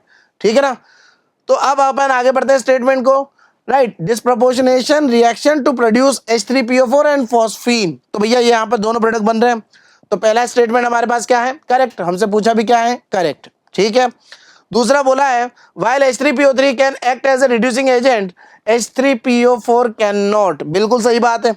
यहां पर अपने पास जो H3PO3 का स्ट्रक्चर होता है वो कुछ ऐसा होता है, ये OH, ये PH और ये OH बॉन्ड। ठीक, जब आपके पास फॉस्फोरस के ऑक्सी एसिड में हमारे पास जब pH बॉन्ड होता है तो यही रेस्पॉन्सिबल होता है रिड्यूसिंग एजेंट बिहेवियर की तरह। ठीक है, तो ये रिड्यूसिंग बिहेवियर ये शो करता है बिल्कुल pH बॉन्ड की वजह से। ठीक है, तो ये बिल्कुल सही है। H3PO4 रिड्यूसिंग एजेंट नहीं होता तो उसका स्ट्रक्चर हमें बता देगा कि भाई वहां पर pH बॉन्ड है क्या? वहां पर pH बॉन्ड बिल्कुल भी नहीं है, इसलिए ये रिड्यूसिंग एजेंट की तरह बिहेव नहीं करता, तो ये भी सही है। अब अपन बात करें तो H3PO3 C वाला दे रखा है कि भैया मोनोबेसिक एसिड। यहाँ पर अपने पास वही हाइड्रोजन एसिडिक हाइड्रोजन होते हैं जो ऑक्सीजन से जुड़े हुए हैं, तो ऑक्सीजन से H3PO3 में कितने जुड़े हुए हैं? 1 और 1 2 जुड़े हुए हैं, तो भैया इसका ये मतलब ये डाइबेसिक होना चाहिए, जबकि दे रखा है मोनोबेसिक, तो इसका मतलब C वाला गलत, राइट। डी अपने को दे रखा है the hydrogen atom of pH bond in H3PO3 is not ionizable in water. बिल्कुल सही बात है। जो अपने पास हाइड्रोजन फॉस्फोरस से डायरेक्टली बॉन्डेड होता है, क्या वो आयनाइज होता है? वो कभी नहीं होता आयनाइज। ठीक है, तो ये बिल्कुल सही स्टेटमेंट है। तो हमारे पास यहाँ पर A, B, D सही होंगे और C क्या हो जाएगा? गलत। अब जरा चेक करें इसका एनालिसिस। ये P ब्लॉक का है, अनअटेम्प्टेड बहुत कम है, करेक्ट रेस्पॉन्स देख लो काफी सारे हैं। इसका मतलब ये एक कॉमन क्वेश्चन है काफी। उसके बावजूद भी इस कॉमन क्वेश्चन में अपने 27.82% ने क्या करा? मिस्टेक करी है। मतलब इजी क्वेश्चन भी हमारे गलत हो सकते हैं। इजी क्वेश्चन गलत होने का रीजन हम जल्दबाजी करेंगे, केयरलेसली पढ़ेंगे क्वेश्चन को, सारे ऑप्शन को ध्यान से नहीं पढ़ेंगे, एक एक बारीक चीज पढ़ना पड़ेगी, ठीक है, तभी जाके हमारे क्वेश्चन सही होंगे। अगर आपने एक एक छोटी छोटी चीजों पर भी ध्यान दिया, गौर करा, तो आपके डिफिकल्ट से डिफिकल्ट क्वेश्चन भी अच्छे हो जाएंगे, और नहीं तो इग्नोर करा तो इजी से इजी क्वेश्चन भी गलत हो जाएंगे, ठीक है। तो ये अपने को ध्यान रखना है। बात करते हैं नेक्स्ट क्वेश्चन नंबर 7। अब ये स्टेम क्वेश्चन है, इसके अंदर अपने को क्या बता रखा है, एक इंफॉर्मेशन दे रखी है और उसमें अपने से यहां पर वैल्यू पूछी है कुछ, ठीक है ना। क्या दे रखा है information, at 298 Kelvin the limiting molar conductivity of a weak monobasic acid is 4 into 10⁻², Siemens centimeter square per mole. At 298 Kelvin for an aqueous solution of the acid, the degree of dissociation is alpha. किसी given concentration पे अपने को दे रखी है degree of dissociation कितना alpha, and the molar conductivity is y into 10⁻². इस concentration पे molar conductivity इतनी है. At 298 Kelvin upon 20 times dilution with the water, the molar conductivity of the solution becomes 3y into 10⁻² Siemens centimeter square per mole. Then the value of alpha. ठीक है, तो सबसे पहले आपको यहां पर वीक मोनोबेसिक एसिड ये ले लेते हैं अपन HA, इसका डिसोसिएशन कराया H+ और A- में, ठीक है। अब यहां पर lambda m nought limiting molar conductance, मतलब molar conductance and infinite dilution, वो अपने पास गिवन है कितना, 4 into 10⁻² सीमेंस सेंटीमीटर स्क्वायर पर मोल, ठीक है। अब लैम्डा m1 ये अपने को दे रखा है, या लैम्डा h डैश इसको कर देते हैं, वो है y into 10⁻², ठीक है। तो अगर अपने पास molar conductivity at given concentration है और लिमिटिंग मोलर कंडक्टेंस अपने पास है, तो यहाँ पर अपने पास अल्फा 1 इसको अपन बोल देते हैं, तो लैम्डा m डैश अपना लैम्डा m नॉट, ये वैल्यू कितनी हो जाएगी, y into 10⁻² अपॉन 4 into 10⁻², ठीक है। तो ये हमारे पास क्या आ गया, y/4 and that is what alpha 1, और इसकी वैल्यू गिवन है किसमें, क्वेश्चन में, दैट इज अल्फा, ये गिवन है, इसको इक्वेशन नंबर 1 अपन नाम दे देते हैं, ठीक है। अब बता रखा है 20 टाइम्स डाइल्यूट कर दिया, तो हमारे पास मोलर कंडक्टिविटी ऑब्वियस सी बात है, डिसोसिएशन बढ़ गया होगा तो वो चेंज होगी, तो वो दे रखे 3y into 10⁻², limiting molar conductance कभी चेंज नहीं होती, तो अल्फा 2 अपन अगर बात करें तो वो कितना हो जाएगा, 3y/4, 10⁻² से 10⁻² कट गया, ठीक। अब y/4 की वैल्यू कितनी है, अल्फा, तो 3y/4 की वैल्यू कितनी हो जाएगी, 3 अल्फा, तो ये रिलेशन आ गया दूसरा अल्फा 2 और अल्फा में, ठीक है। अब अगर मैं बात करूं इसकी कंसंट्रेशन मैंने ले ली कितनी, C, तो ये अपने पास कितनी होगी, 0 0, कब, इनिशियली, आफ्टर टाइम t, ठीक है। हमारे पास ये कितना हो जाएगा, C - C alpha, C alpha, C alpha, ये तो कॉमन एक्सप्रेशन है, तो अगर मैं यहाँ पर पहले बिफोर डाइल्यूशन निकालूं तो हमारे पास Ka की वैल्यू आएगी, वो कुछ आएगी, ठीक। आफ्टर डाइल्यूशन निकालूंगा तो वो भी अपने पास क्या आएगी, कुछ आएगी, तो C अल्फा स्क्वायर 1 - अल्फा, ये तो हमारे पास कॉमन वैल्यू आती है। अब मैं अगर पहले कंसंट्रेशन ले लेता हूँ C और यहाँ पर अपने पास अल्फा 1, ठीक है, दूसरे में हमारे पास C2 ले लूँ और यहाँ पे अल्फा 2 का स्क्वायर अपॉन 1 - अल्फा 2, ये वैल्यूज आपस में होगी क्या, बराबर। अब भाई क्यों बराबर होगी, बराबर इसलिए होगी क्योंकि यहाँ पर अपने पास Ka जो है वो एक इक्विलिब्रियम कांस्टेंट है, ionization constant of acid, weak acid, तो ये वैल्यू कभी भी चेंज नहीं होती, ये वैल्यू केवल टेम्परेचर चेंज करने पर चेंज होती है, तो आपने डाइल्यूशन कर दिया तो भी ये वैल्यू चेंज नहीं होगी, ठीक है। तो अगर अपन इन दोनों को बराबर करते हैं तो क्या रिलेशन आएगा वो देख लेते हैं। तो यहाँ पर अपन ने ये एक्सप्रेशन लिख ली, C alpha 1 square upon 1 - alpha 1 बराबर C2 alpha 2 square upon 1 - alpha 2, ठीक है। अब अल्फा 1 जो है वो तो हमारे पास हो गया अल्फा, और अल्फा 2 जो है वो हो गया 3 अल्फा, C1 को हम मान रहे हैं C, और C2 हमारे पास हो गया C/20, क्योंकि डाइल्यूशन कराया हमने 20 टाइम्स डाइल्यूट कराया तो कंसंट्रेशन C/20 हो जाएगी। ये वैल्यूज अगर अपन पुट कर देते हैं तो क्या आएगा, C alpha square upon 1 - alpha, ये अपने पास क्या आ जाएगा, C/20 इंटू 3 अल्फा की पावर 2 अपॉन 1 माइनस 3 अल्फा। ठीक है, ये अपने पास आ रहा है। क्या अल्फा स्क्वायर से अल्फा स्क्वायर गया, बिल्कुल गया। सी से सी गया, बिल्कुल गया। ये 3 का स्क्वायर आ जाएगा 9 अपॉन में कितना आया 20, तो 1/1 माइनस अल्फा, ये अपने पास 9/20 और नीचे आ रहा है 1 अपॉन 1 माइनस 3 अल्फा। ठीक, 1 माइनस अल्फा इधर ले आओ और 20 इंटू 1 माइनस 3 अल्फा उधर ले आओ, तो ये कितना आ जाएगा 20 माइनस कितना आ जाएगा 60 alpha is equal to 9 minus 9 alpha. ठीक है, अगर अपन यहाँ पर अल्फा की वैल्यू निकालें, इसको इधर ले आए और इसको उधर ले जाएं, तो ये तो हो गया 11, ये हो गया 51 अल्फा। तो अल्फा की वैल्यू कितनी आ गई 11 अपॉन 51, लगभग अपने पास 0.22 वैल्यू ये आती है सॉल्व करने पर। ठीक है, तो पहला जो हमारा क्वेश्चन है यहाँ पर value of alpha and that is what, that is 0.22, ये हमारे पास अल्फा आ रहा है। ठीक है, अब इसी क्वेश्चन पर बेस्ड चलो पहले इसका एनालिसिस अपन देख लेते हैं केवल इस क्वेश्चन का। इस क्वेश्चन में अगर अपन देखें तो करेक्ट रेस्पॉन्स अपने पास 2.53। ठीक है, मॉडरेट क्वेश्चन है, थोड़ा अच्छा क्वेश्चन है, क्योंकि यहाँ पर अपने पास डाइल्यूशन पर दूसरे अल्फा की वैल्यू को कंपेयर करा है। ठीक है, तो यहाँ पर अगर आपको ये नहीं पता है कि इक्विलिब्रियम कांस्टेंट चेंज नहीं होता है ऑन डाइल्यूशन, तो यहाँ पर अपने पास क्वेश्चन के गलत होने की संभावना है। तो करेक्ट रेस्पॉन्स इसलिए अपने पास कम है, रॉन्ग रेस्पॉन्स काफी ज्यादा है। ठीक है ना, कंसेप्ट पता होगा तो ही इस क्वेश्चन को न्यूमेरिकली आप सॉल्व कर पाएंगे। न्यूमेरिकली भी स्ट्रांग है, साथ के साथ कंसेप्चुअली भी स्ट्रांग है, तो ये काफी अपने पास अच्छा क्वेश्चन है, इसीलिए मॉडरेट है। ठीक है ना, तो ये अपने पास इसका एनालिसिस हो गया।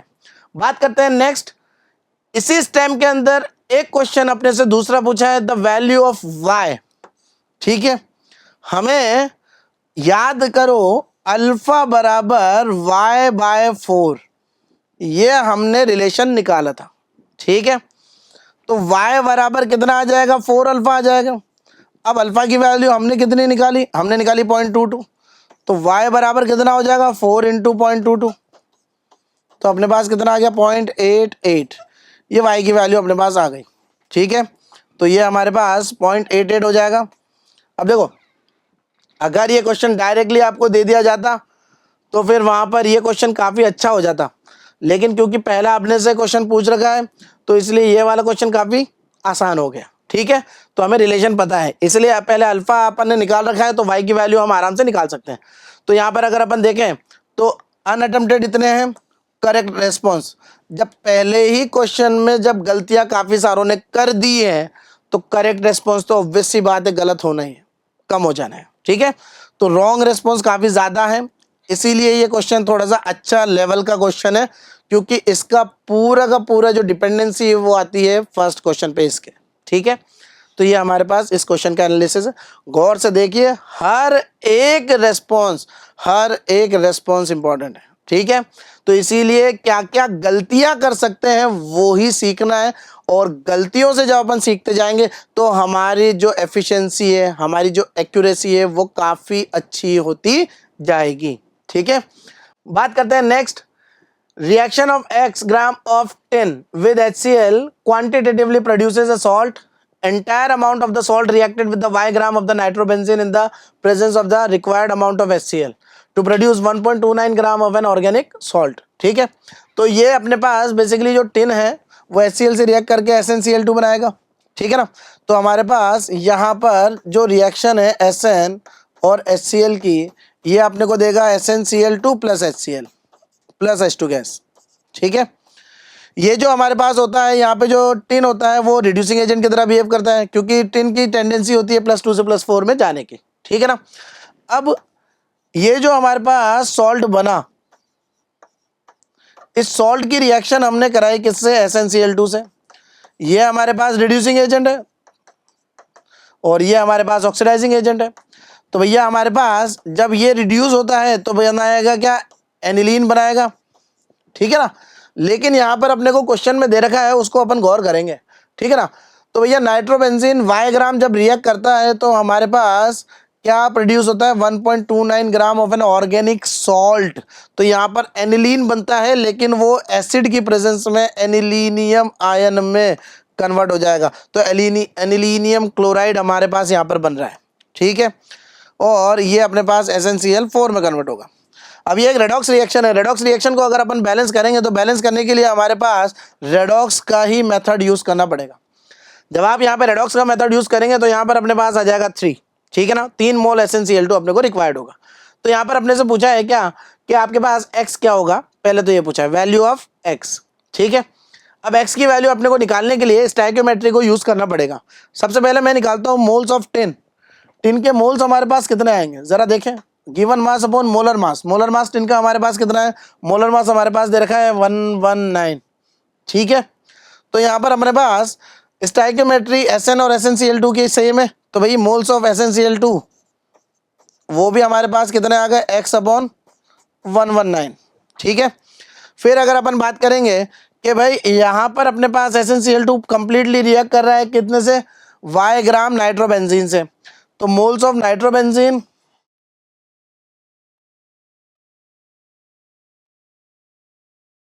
Is equals to moles of SnCl2 upon उसका moles of stoichiometry. Moles of stoichiometry बराबर हो जाएगा, इसका स्टोइकियोमेट्री 1 ही है, ठीक है। तो अगर अपन यहाँ पर इनके मोल्स देख लें तो यहाँ पर इनमें आपस में रिलेट कर सकते हैं, ठीक। और क्योंकि बनने वाला जो सॉल्ट है उसका स्टोइकियोमेट्री और नाइट्रोबेंजीन का स्टोइकियोमेट्री सेम है, तो जो नाइट्रोबेंजीन के मोल होंगे वही अपने पास एनिलीनियम क्लोराइड के मोल्स होंगे। तो इसको अपन देख लेते हैं। यहाँ पर अपने पास नाइट्रोबेंजीन के जो मोल्स होंगे वो कितने हो जाएंगे, वो y upon molar mass of nitrobenzene, ठीक है ना। और एनिलीनियम क्लोराइड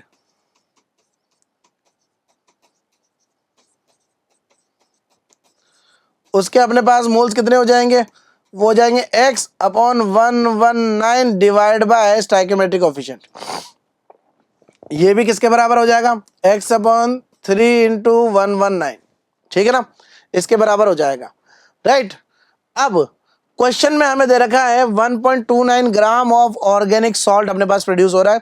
इसका मतलब जो यहाँ पर अपने पास इसका आएगा वो आ जाएगा मास 1.29 ग्राम upon molar mass. Molar mass अपने पास क्या हो गया, C6H5NH3 प्लस Cl माइनस, ये हमारे पास हो गया। तो भैया बेंजीन अपने पास ये है, तो भैया इसका हो जाएगा 77 प्लस अपने पास 14 प्लस 3 प्लस 35.5, ठीक है, ये हमारे पास आ जाएगा। तो भैया यहाँ पर अगर अपन बात करेंगे तो आपके पास कितना हो जाएगा, ये x की वैल्यू हमें यहाँ पर पहले अपन इसके मोलर मास को कैलकुलेट करेंगे तो वो आ जाएगा 129, ठीक है। तो what will be the value of x, तो भाई ये हमारे पास कटा तो ये हो गया 1/100, तो x हमारे पास हो जाएगा 3 × 119/100, ठीक है ना। तो ये अपने पास कितना हो गया, राइट, ये हमारे पास हो जाएगा 357/100, तो 3.57 ग्राम, ये हमारे पास आ गया x। तो पहला हमारे पास क्या आ गया, 3.57 ग्राम, ठीक है। अब दूसरा हमारे पास पूछा है क्या, दूसरा हमारे पास पूछा है नेक्स्ट क्वेश्चन, है ना, इसका अपन बाद में चेक करेंगे, पहले अपन ये चेक कर लेते हैं कि भैया y पूछा है अपने से। तो y हमारे पास अगर अपन निकालेंगे तो भैया अपने पास नाइट्रोबेंजीन के मोल कितने हो जाएंगे, तो नाइट्रोबेंजीन का अपने पास पहले मोलर मास कितना आ जाएगा पहले वो देख लेते हैं। तो अपने पास क्या होता है C6H5NO2, तो ये तो हो गया 77 प्लस 14 प्लस अपने पास आ जाएगा 32, ठीक है। तो ये अपने पास कितना हो गया, ये हमारे पास हो जाएगा 8 और ये 9 और ये 32, ठीक है। तो ये अपने पास 123 ग्राम ये हमारे पास आ रहा है। तो अगर अपन यहाँ पर बात करेंगे तो अपने पास क्या आ जाएगा, मोल्स ऑफ नाइट्रोबेंजीन, तो y ग्राम अपॉन 123 बराबर अपने पास क्या हो जाएगा, मोल्स ऑफ एनिलीनियम। एनिलीनियम के मोल कितने आए थे, 1/100 मोल, ठीक है। तो y की वैल्यू कितनी आ गई, 1.23 ग्राम, ठीक। तो ये हमारे पास 1.23 ग्राम आंसर आ जाएगा, ठीक है। अब इन क्वेश्चन के दोनों का एनालिसिस देखते हैं। इसमें हमारे पास करेक्ट रेस्पॉन्स देख लीजिए 0.62। अब बहुत कम करेक्ट रेस्पॉन्स है, रॉन्ग काफ़ी ज़्यादा है। इसका रीज़न क्या है? उसका रीज़न ये है कि यहाँ पर अगर इंफॉर्मेशन नहीं है आपको कि रिएक्शन क्या है, प्रोडक्ट क्या बनेगा, तो ऑब्वियस सी बात है यहाँ पर अपन क्वेश्चन कर ही नहीं पाएंगे। एक बार रिएक्शन आपने लिख ली फिर तो सिंपल मोल कॉन्सेप्ट अप्लाई करना है, लेकिन अगर अपने को रिएक्शन ही नहीं पता तो फिर आप क्वेश्चन नहीं कर पाओगे, ठीक है ना। और अगर आप पहला क्वेश्चन अपने पास सही हो गया तो दूसरे क्वेश्चन में अपने को कोई दिक्कत आएगी नहीं। तो दूसरे क्वेश्चन में यहाँ पर रेस्पॉन्स अपने पास ज़्यादा बढ़ गया, इसका मतलब लोगों ने डायरेक्टली दूसरा क्वेश्चन ही अटेम्प्ट करा, पहले क्वेश्चन में जल्दबाजी करके उसे गलत कर दिया, ठीक है ना। लेवल वही डिफिकल्ट अपने पास है, मॉडरेट, ठीक है। बात करेंगे next question number 11। A sample 5.6 gram अपने को दे रहा है containing iron is completely dissolved in the cold diluted HCl to prepare a 250 ml of solution, right. आपके पास आयरन है एक सैंपल के अंदर, राइट। 5.6 ग्राम आपके पास सैंपल है जिसको आपने डिसॉल्व करा डाइल्यूट HCl में, कोल्ड में, राइट। तो इसका मतलब वहां पर आयरन केवल FeCl2 में कन्वर्ट हो रहा है, ठीक है ना। अब जो सॉल्यूशन हमारे पास बना उसका 25 ml हमने टाइट्रेट करा, राइट। किससे? 12.5 ml of 0.03 molar of KMnO4 solution to reach the end point. The number of moles of Fe2 plus present in the 250 ml solution is x into 10 to power minus 2, right. Consider to be the complete dissolution of FeCl2. The amount of iron present in the sample is y percentage by weight, ठीक। तो पहला question हमारे पास पूछा था the value of x की value हमारे पास क्या है, ठीक है। सबसे पहले आप यहाँ पर देखें कि जो अपने पास आयरन बना है Fe2 प्लस वो KMnO4 को रिएक्ट कर रहा है, तो gram equivalent of KMnO4 will be equal to gram equivalent of Fe2 plus, ठीक है। यहाँ पर अगर अपन देखेंगे ग्राम इक्विवेलेंट को किसके टर्म में लिख सकते हैं?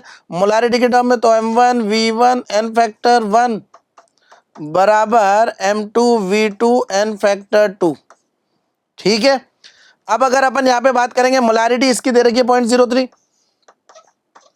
वॉल्यूम हमारे पास कितना दे रखा है इसका 12.5, एन फैक्टर एसिडिक मीडियम में KMnO4 का होता है कितना 5, और ये अपने पास क्या होगा, ये होगा मिलीमोल्स, ठीक है। और एन फैक्टर अपने पास Fe2 प्लस उसका ऑक्सीडेशन होके Fe3 प्लस में जाता है तो कितना रहता है 1, ठीक है। अब यहां पर अगर अपन देखें तो ये मिलीमोल्स आ गए किसके, ये Fe2 प्लस के अपने पास मिलीमोल्स आ गए, ठीक है। तो अगर अपन यहाँ पे वैल्यू सॉल्व करें और मोल्स निकालें Fe2 प्लस के तो वो कितने आ जाएंगे, वो अपने पास आ जाएंगे 0.03 इंटू 12.5 इंटू हमारे पास जो एन फैक्टर आ रहा है वो, ये तो मिलीमोल्स थे। अब मोल्स निकालने हैं तो इंटू 10⁻³ करना पड़ेगा, ठीक है ना। इतने मोल्स हमारे पास आ गए। अब जरा गौर करें, ये जो मोल्स हमारे पास प्रेजेंट है वो 25 ml सॉल्यूशन के अंदर हमारे पास प्रेजेंट है, जबकि हमने जो सॉल्यूशन ओरिजिनल बनाया था वो 250 ml बनाया था। तो 25 ml में अगर इतने हैं तो 250 ml में कितने होंगे, इंटू 10 कर देते हैं। तो यहाँ पे मोल्स अपने पास जो आएंगे वो कितने आ जाएंगे, इंटू 10। तो यहाँ पर हमारे पास जो मोल्स आ रहे हैं Fe2 प्लस के वो कितने आ रहे हैं 0.01875, ठीक है। तो अगर अपन यहाँ पर इसको 10⁻² की टर्म में लिखेंगे तो 1.875 इंटू 10⁻⁻², राइट। और जो मोल्स हमें बताए गए हैं वो कितने बताए गए हैं, x इंटू 10⁻²। तो मतलब साफ है x की वैल्यू कितनी आ गई 1.875 मोल्स। बोलो हाँ या ना, कोई दिक्कत इसके अंदर, कोई परेशानी?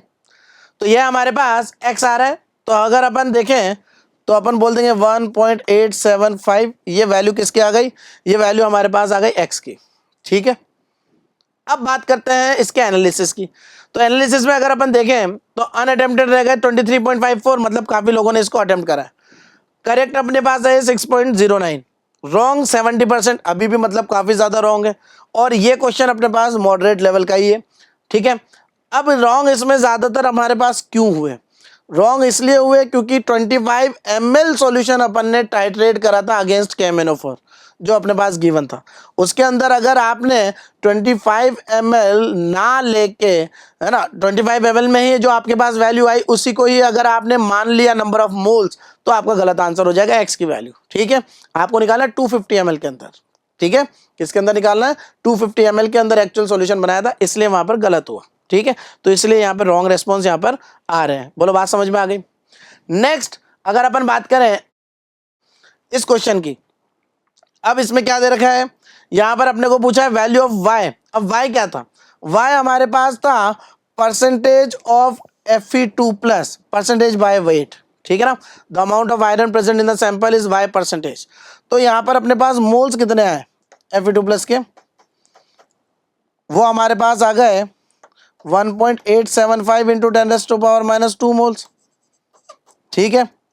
तो मास कितना हो गया, मास हमारे पास आयरन का, भाई जितना Fe2 प्लस आ रहे हैं वो सारे के सारे आयरन से आ रहे हैं, तो यहाँ पर आयरन का जो हमारे पास मास हो जाएगा वो कितना हो जाएगा into molar mass of iron that is 56, ये एक्चुअल मास आ गया। अब परसेंटेज अगर अपन कैलकुलेट करें Fe का तो वो कितना हो जाएगा, ये जो हमारे पास मास आया वो अपॉन पूरा जो अपने पास दे रखा था मास इंटू 100, ठीक है। ये हमारे पास कट गया, ये हमारे पास ऊपर 10 गया, ये गया, तो हमारे पास कितना परसेंट आ रहा है 18.75%। तो इसका मतलब हमारे पास जो y की वैल्यू है वो है 18.75%, ये हमारा करेक्ट आंसर होगा, ठीक है। अगर पहला क्वेश्चन इसका हो जाता है आपका कंप्लीट अच्छे से तो दूसरे क्वेश्चन में कोई डिफिकल्टी नहीं लगेगी, ठीक है। तो दूसरा क्वेश्चन अगर अपन बात करेंगे तो अनअटेम्प्टेड यहाँ पर अपने पास रहे इतने, और करेक्ट रेस्पॉन्स 5.19, रॉन्ग रेस्पॉन्स इसमें कम हो गए। इसका मतलब जिन्होंने अगर ध्यान दे लिया तो वो सेकंड क्वेश्चन को करेक्ट कर पाएंगे, लेकिन वो तभी कर पाएंगे जब फर्स्ट क्वेश्चन अपना सही होगा, ठीक है। बात करते हैं नेक्स्ट। अब ये हमारे पास पैराग्राफ के क्वेश्चन है, क्वेश्चन नंबर 13 एंड 14 जो इस पैराग्राफ पर बेस्ड है, ठीक है। इनकी बात करते हैं। The amount of energy required to break a bond is a same as the amount of energy release when the same bond is formed. जिस बॉन्ड को ब्रेक करने में जितनी एनर्जी अपने को रिक्वायर्ड होती है उतनी ही एनर्जी रिलीज होती है जब बॉन्ड फॉर्म होता है। In gaseous state, the energy required for the homolytic cleavage of the bond is called the bond dissociation energy. Bond dissociation energy या bond strength उसको बोला जाता है, ठीक है। Bond dissociation energy is affected by the S character of the bond and the stability of the radical formed. मतलब अगर मैं बोल रहा हूं कि भाई ये रेडिकल बन रहा है तो ये रेडिकल जितना ज्यादा स्टेबल होगा उतना ही अपने पास इजी होगा बॉन्ड को ब्रेक करना। अगर रेडिकल जो बन रहा है वो हाईली अनस्टेबल होगा तो इतना इजीली अपने पास रेडिकल बनेगा नहीं, और रेडिकल बनेगा नहीं तो इसका मतलब बॉन्ड टूटेगा नहीं, तो उसकी बॉन्ड एनर्जी काफी ज्यादा हो जाएगी, ठीक है। यही चीज यहां पर अपने को बताई गई है इस पैराग्राफ में। Shorter bonds are typically stronger bonds than the bond dissociation energy of some bonds are given below, ठीक है। कार्बन हाइड्रोजन बॉन्ड CH3 के अंदर दे रखा है, ClCl के अंदर अपने पास दे रखा है क्लोरीन बॉन्ड, इसकी बॉन्ड एनर्जी, और यहाँ पर CH3Cl के अपने पास दे रखी है ये बॉन्ड एनर्जी, राइट। और H और Cl के अपने पास बॉन्ड एनर्जी दे रखी है ये 103। अब क्या बोल रखा है कॉलम मैचिंग। कॉलम मैचिंग में अपने पास यहाँ पर सबसे पहले पूछा है कि भाई कार्बन हाइड्रोजन बॉन्ड एनर्जी बता दो, यहाँ पे बॉन्ड डिसोसिएशन एनर्जी, ठीक है ना। तो सबसे पहले S को देखते हैं अपन। S में अपने पास ये sp हाइब्रिडाइज्ड, S कैरेक्टर बढ़ गया, S कैरेक्टर बढ़ गया मतलब यहाँ पर अपने पास बॉन्ड एनर्जी काफी बढ़ गई होगी, ये बोला था S कैरेक्टर जितना ज्यादा बॉन्ड एनर्जी उतनी ज्यादा, ठीक है। तो यहाँ पर अपने पास सबसे ज्यादा कौन सा आएगा 132, तो इसका मतलब इसके लिए तो हो जाएगा अपने पास कौन फर्स्ट। फिर यहाँ पे हाइब्रिडाइजेशन क्या आ गया sp2 आ गया, sp2 आ गया तो परसेंटेज एस कैरेक्टर बाकी के कंपैरिजन में क्या है, बाकी के कंपैरिजन में हमारे पास ज्यादा है, इसका मतलब इसकी बॉन्ड एनर्जी सेकंड हाईएस्ट हो जाएगी, दैट इज व्हाट सेकंड, ठीक है। अब यहाँ पर अपने पास P एंड Q, P और Q के अंदर हमारे पास जो बन रहा है वो फ्री रेडिकल जो बन रहा है उसकी स्टेबिलिटी चेक कर ले, क्यों, क्योंकि यहाँ पर अपने पास दोनों है तो sp3, और अगर sp3 है तो इसका मतलब यहाँ पर अपने पास अपने को जो S कैरेक्टर है वो वाला फैक्टर मिलने वाला नहीं है, तो यहाँ पर स्टेबिलिटी का फैक्टर आएगा। अगर यहाँ पर अपन टोल्यूइन की बात करें तो टोल्यूइन में जब ये बॉन्ड ब्रेक होता है तो जो फ्री रेडिकल बनता है उसको बोलते हैं बेंजाइलिक फ्री रेडिकल, और benzylic free radical resonance stabilize होता है, आपको पता है, तो ये काफी ज्यादा स्टेबल है Q वाला। अगर ये सबसे ज्यादा स्टेबल है तो इसका मतलब ये बहुत इजीली इसमें कन्वर्ट हो जाएगा। अगर ये बहुत इजीली कन्वर्ट हो जाएगा इसका मतलब इसकी बॉन्ड एनर्जी सबसे कम होनी चाहिए, इसका मतलब ये आ जाएगा 4, ठीक। तो बचा कौन सा, बचा थर्ड वाला, तो P के लिए अपने पास हो जाएगा थर्ड। अब आप चेक कर लीजिए, तो P3Q4R2S1 कौन सा आ गया? ए ऑप्शन, यही करेक्ट आंसर है। ठीक है, तो यहां पर अपने को बहुत आसानी से पता लग जाएगा, इजी क्वेश्चन है। ठीक है, अगर अपन बात करेंगे अनअटेम्प्टेड इतने और करेक्ट रेस्पॉन्स इतने, रॉन्ग 42.14, अभी भी काफी है। डिफिकल्टी लेवल मॉडरेट बोल सकते हैं, क्योंकि अगर आपने यहाँ पर स्टेबिलिटी और एस कैरेक्टर दोनों को अकाउंट में नहीं लिया तो क्वेश्चन गलत होने की संभावना है। ठीक है, बात करते हैं नेक्स्ट। अब इसी पैराग्राफ पे 14th question, CH4 gas plus Cl2 gas, CH3Cl बना रहे और HCl बना रहे। ठीक है, करेक्ट स्टेटमेंट्स अपने से पूछे हैं इनमें। The initiation step is exothermic with delta H is -58 kilo calorie पर मोल। सबसे पहला मेरा सजेशन ये होगा कि आप एक काम करो, ये प्रोपगेशन वगैरह सब बात कर रहा है, पहले इस रिएक्शन की आप क्या निकाल लो, एंथैल्पी चेंज निकाल लो। इस रिएक्शन की एंथैल्पी चेंज निकालने के लिए जो अपने पास डेटा है पहले पैराग्राफ में, उसको पकड़ लें अपन। राइट, ये अपने पास जो डेटा दे रखा है पहले उसको अपन देख लें कि भाई यहाँ पर अपन कर क्या रहे हैं। ठीक है ना, पहले यहाँ पर अपन सबसे पहले CH4 को CH3 फ्री रेडिकल में कन्वर्ट कर रहे हैं। ठीक है, दूसरा Cl2 को Cl फ्री रेडिकल में कन्वर्ट कर रहे हैं। तीसरा CH3 फ्री रेडिकल और Cl फ्री रेडिकल बॉन्ड बना रहे हैं, CH3Cl बन रहा है। चौथा हाइड्रोजन फ्री रेडिकल और Cl फ्री रेडिकल हमारे पास बॉन्ड बना रहे हैं और HCl बन रहा है। ठीक है, तो यहां पर ये तो अपने पास इसमें कन्वर्ट हो रहे हैं फ्री रेडिकल्स में, और ये इनमें कन्वर्ट हो रहा है, मतलब यहाँ पे बॉन्ड ब्रेक हो रहे हैं और यहाँ बॉन्ड फॉर्म हो रहे हैं। ठीक है ना, अगर मुझे इक्वेशन ये बनानी है, जो इक्वेशन हमें दे रखी है, हमें इक्वेशन डिजायर्ड इक्वेशन ये चाहिए, CH4 plus Cl2 gives CH3Cl plus HCl, ये चाहिए। तो आप खुद सोच लो कि भैया यहाँ पर अपन कैसे बनाएंगे, इन सबको ऐड कर दें। तो अगर अपन इन सबको ऐड कर देंगे तो आपके पास क्या नेट इक्वेशन ही आ जाएगी, बिल्कुल आ जाएगी। ठीक है ना, ये अपने पास कट गया, ये कट गया। ठीक है, और ये अपने पास फ्री रेडिकल से H फ्री रेडिकल कट गया। ठीक है, और CH3 फ्री रेडिकल से CH3 फ्री रेडिकल कट गया, नेट अपने पास ये रिएक्शन आ गई। ठीक है, अब इन इक्वेशंस की जो अपने पास एंथैल्पी थी वो क्या क्या थी, तो अपन ये वाला एक डेटा जो है इसको इस्तेमाल कर लें। ठीक है, सबसे पहले अगर अपन बात करेंगे तो अपने पास जो डेटा दे रखा है वो ये रहा। ठीक है, पहले अपने पास जो पहले की है वो अपने पास है 105, दूसरे की हमारे पास जो बॉन्ड एनर्जी दे रखी है Cl को तोड़ने की वो दे रखी है 58, तीसरे को अपने पास जो CH3Cl के बॉन्ड को ब्रेक कर रहे हैं, बॉन्ड ब्रेक कर रहे हैं यहाँ पर। ठीक है ना, उसकी एनर्जी दे रखी है 85। तो भैया ये हमें लेना पड़ेगा माइनस के, क्योंकि यहाँ पे बॉन्ड फॉर्म कर रहे हैं, तो माइनस का 85। और यहाँ पर HCl का बॉन्ड तोड़ रहे हैं तो उसके लिए 103, तो यहाँ पर अपने को माइनस का 103 लेना पड़ेगा। तो 105 प्लस 58 प्लस माइनस 85 माइनस 103। ठीक है, ये अपने को करना पड़ेगा यहाँ पर। तो ये अपने पास हो गया 105, ये 58, ये माइनस का 103 और माइनस का 85। अब इसको सॉल्व कर लें अपन। जो सॉल्व करेंगे तो भैया ये अपने पास जब सारे ऐड हो जाएंगे तो ये भैया ये और ये मिलके कितना बचा, ये तो बचा 2। ठीक, 58 और 85 अगर अपन देखेंगे तो भैया ये अपने पास प्लस का 58 और माइनस का हमारे पास आ रहा है 85।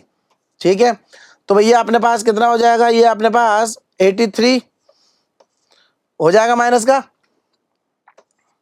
ठीक है ना, प्लस का 2 जो बचा था, और ये 58। ठीक, अब अगर अपन इसको सॉल्व करें तो ये कितना हो जाएगा 5, ये हमारे पास कितना बचा, ये हमारे पास हो जाएगा 2 माइनस का 25 किलो कैलोरी। अगर अपन चेक करें तो भैया माइनस का 25 किलो कैलोरी ओवरऑल रिएक्शन की जो एंथैल्पी है वो आ रही है कौन से ऑप्शन में, डी ऑप्शन में। तो यही हमारा करेक्ट ऑप्शन होगा और सिंगल करेक्ट है, तो यही हमारा करेक्ट आंसर है। ठीक है ना, तो बाकी सब पे आपको जाने की जरूरत ही नहीं है। अगर ओवरऑल रिएक्शन की आप निकाल लेंगे तो भी ठीक है, नहीं तो आप इसका मैकेनिज्म जानते हैं, मैकेनिज्म में आप प्रोपगेशन स्टेप में जो हीट रिक्वायर्ड होगी वो कैलकुलेट कर लो। ठीक है ना, तो आपको सारी चीज़ें आराम से पता लग जाएगी। इनिशिएशन एक्सोथर्मिक, तो ये तो बिल्कुल गलत हो गया। आपको बॉन्ड ब्रेक करना है तो इतनी एनर्जी आपको देना पड़ेगी। प्रोपगेशन स्टेप में अपने पास CH3 फ्री रेडिकल फॉर्मेशन हो रहा है तो वो एक्सोथर्मिक नहीं हो सकता, वो भी एंडोथर्मिक होगा, ठीक है ना। Propagation step involve CH3Cl formation, तो फॉर्मेशन हो रहा है तो फॉर्मेशन में हीट रिलीज होगी तो वहां पे एंडोथर्मिक हो ही नहीं सकता, तो ये भी गलत। तो ऑड वन आउट भी अपन यहाँ पे निकाल सकते थे, ठीक है। तो ये अपने पास डी ऑप्शन करेक्ट, ठीक है। अब करेक्ट रेस्पॉन्स अगर अपन देखें तो यहाँ पर अनअटेम्प्टेड तो काफी सारे हैं, करेक्ट काफी सारे हैं। करेक्ट ज्यादातर इसलिए है क्योंकि ये क्वेश्चन अपने पास इजी था। डायरेक्ट अगर अपने को रिएक्शन अगर पता है तो ऑड वन आउट करके भी अपन निकाल सकते हैं अगर मैकेनिज्म पता है तो, ठीक है। रॉन्ग 29.49, ये भी अच्छा खासा है बट ये क्वेश्चन इजी था, ठीक है। नेक्स्ट बात करते हैं पैराग्राफ में 15 एंड 16 क्वेश्चन की। अब आपको यहाँ पे क्या दे रखा है, a reaction of K3FeCN6 with the freshly prepared FeSO4 solution produces a dark blue precipitate called the Turnbull blue. Turnbull's blue अगर अपन बात करेंगे तो ये बना रहा है, ये कौन बना रहा है, ये फ्रेशली प्रिपेयर्ड FeSO4 सॉल्यूशन है जो अपने पास किसके रिएक्शन से बना रहा है, K3FeCN6 के साथ बना रहा है, ठीक है। तो आप पहले जरा गौर कर लें, K3FeCN6 यहां पर जब ये Fe2+ से कंबाइन करता है तो ये बनता है हमारे पास Fe3FeCN6 होल ट्वाइस, यही होता है हमारे पास टर्नबुल ब्लू, ठीक है। ये इसका कलर होता है। अब यहां पर अपने को बोला गया है reaction of K4FeCN6 with FeSO4 solution in complete absence of air. Absence of air मतलब जो अपने पास Fe2+ था उसका कोई ऑक्सीडेशन हो नहीं रहा। तो अगर ऑक्सीडेशन नहीं होगा तो केवल और केवल पोटेशियम क्या करेगा, उसको डिस्प्लेस कर देगा पोटेशियम को। तो आपके पास 2 पोटेशियम डिस्प्लेस होते हैं तो ये अपने पास बन जाता है FeCN6, ठीक। और जिसका अपने पास कलर होता है क्या, वाइट, ठीक है। क्या बोल रखा है, वाइट प्रेसिपिटेट X अपने पास बन रहा है, इसका मतलब साफ हो गया ये हमारे पास बन गया X, ठीक है। Which turns blue in air, air के प्रेजेंस में क्या होगा, एयर के प्रेजेंस में आयरन का होगा ऑक्सीडेशन, और ऑक्सीडेशन होके वो बना लेगा, ये तो 4 था तो Fe4FeCN6 होल थ्राइस, है ना। इसको बोलते हैं फेरिफेरोसाइनाइड। इसका अपने पास पर्शियन ब्लू इसको अपन बोलते हैं, वो अपने पास कलर होता है, ठीक है।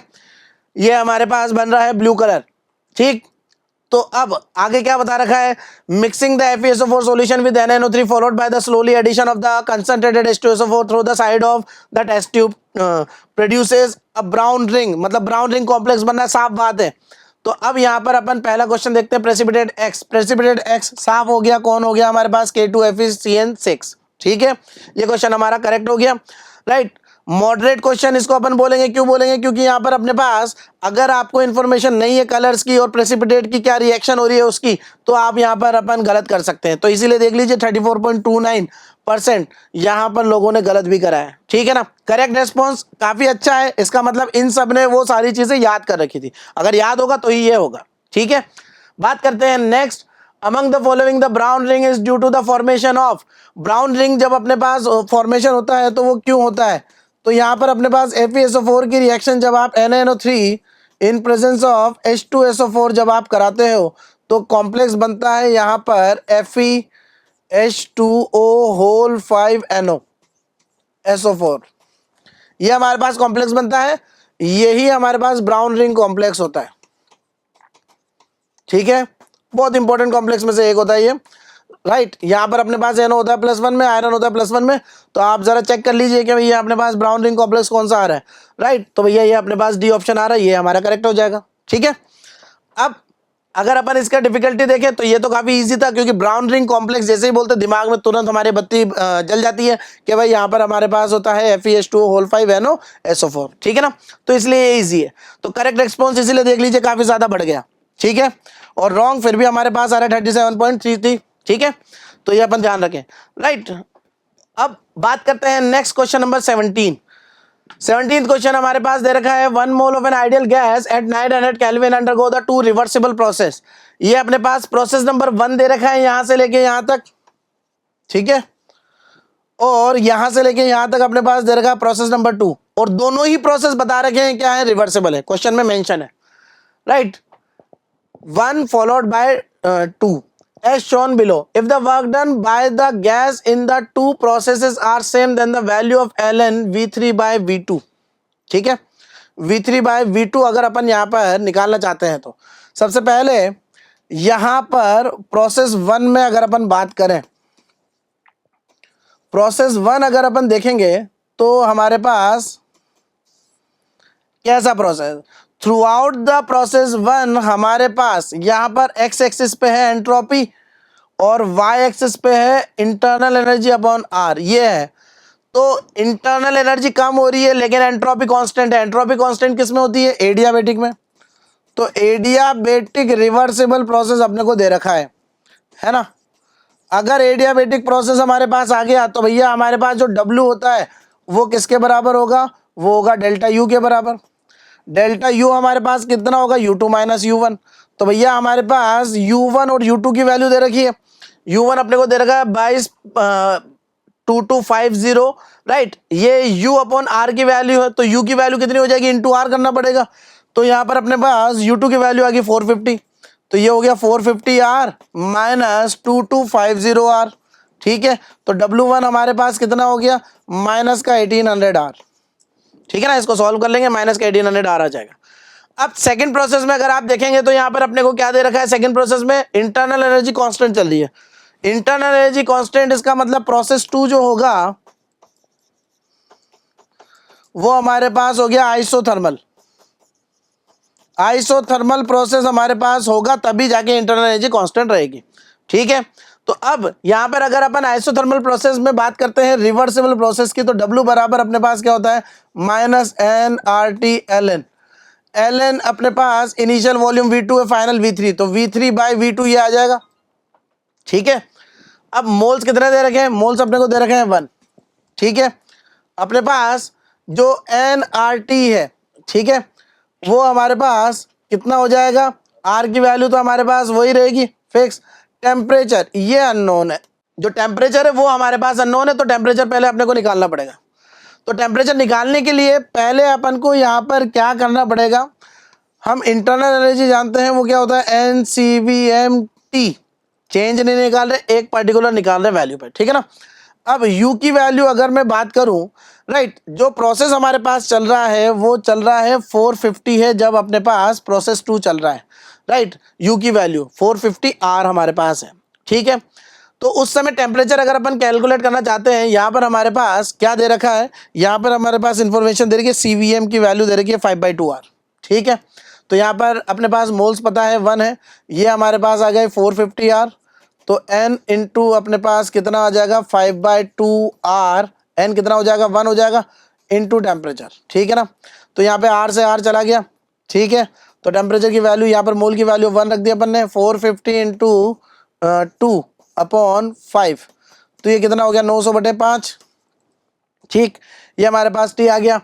अब W2 का अगर अपन यहाँ पे कैलकुलेट करते हैं तो कितना आ जाएगा, ये माइनस का 1 इंटू R इंटू T कितना आ जाएगा अपने पास 900/5 ln V3 by V2। ln V3 by V2 हमसे पूछा है, ये W2 की वैल्यू आ गई है ना। हमें क्या बोला, W1 इजिकल्स टू W2, ये बोल रखा है कि भाई दोनों प्रोसेस में अपने पास जो वर्क है वो बराबर है। तो W1 हमारे पास आया था माइनस का 1800R, W2 में हमारे पास आ रहा है माइनस का 900/5 into R ln V3 by V2, ठीक है। R से R गया तो ये हमारे पास कितनी बार गया, 2, ये अपने पास उधर चला गया 5, तो ln V3 बाई V2 इसकी वैल्यू कितनी आ गई, 2 इंटू 5 बोले तो 10, तो ये हमारे पास 10 आ रही है वैल्यू। हमसे पूछा क्या था, हमसे पूछा यही था, तो भैया हमारा आंसर आ गया 10, ठीक है। ये अपना करेक्ट आंसर हो गया, राइट। अब अगर इस क्वेश्चन की बात करें तो ये क्वेश्चन अपने पास करेक्ट रेस्पॉन्स आ रहे हैं 5.12। ऑब्वियस सी बात है, अगर यहाँ पर आपको ये इन्फॉर्मेशन नहीं है कि आपके पास ये U/R की वैल्यू जो दे रखी है उससे U कैसे निकालना है, U इंटरनल एनर्जी चेंज अपने पास जो होता है वो कैसे होता है। दूसरी चीज़, अगर अपन को ये नहीं पता कि भाई कौन सा प्रोसेस एडियाबेटिक होगा, प्रोसेस 1 एडियाबेटिक होगा या प्रोसेस 2 अपने पास होगा एडियाबेटिक, प्रोसेस 1 आइसोथर्मल होगा या प्रोसेस 2 आइसोथर्मल होगा, कैसे आइडेंटिफाई करेंगे, ग्राफ से देखकर। अगर ये नहीं पता तो फिर वहां पर हमारा क्वेश्चन गलत होने की संभावना है। इसीलिए हमारे पास काफी अच्छे लेवल का क्वेश्चन होता है। अगर ग्राफ आता है तो ग्राफ से आप क्वेश्चन सॉल्व कर पाएंगे, वरना नहीं कर पाएंगे। अगर ग्राफ नहीं आता तो फिर क्वेश्चन नहीं होगा सॉल्व, ठीक है ना। इसीलिए रॉन्ग आप देख लीजिए 70.25, ठीक है ना, इतने रॉन्ग है हमारे पास, ठीक है। तो बड़ा अच्छा क्वेश्चन है थर्मोडायनेमिक्स का ये हमारे पास, ग्राफ से रिलेटेड, राइट। बात करते हैं नेक्स्ट क्वेश्चन नंबर 18 की। अब 18 अपने को दे रखा है a helium atom that absorb a photon of the wavelength of 330 nanometer. The change in the velocity of the helium atom after the photon absorption. Assume the momentum is conserved. तो भैया momentum conserve है, इसका मतलब जो wavelength है lambda बराबर H upon M we होता है, तो एम डेल्टा वी कर देंगे, क्योंकि भैया जितनी वेवलेंथ का फोटोन एब्जॉर्ब हुआ है उतना ही हमारे पास क्या हो जाएगा भैया, वेलोसिटी में चेंजेस आएंगे, ठीक है ना। यहाँ पर अगर अपन ने डेल्टा वी कैलकुलेट करा तो एच की वैल्यू कितनी लेनी है अपने को, एक्स की वैल्यू लेनी है 6.6 इंटू 10⁻⁻34।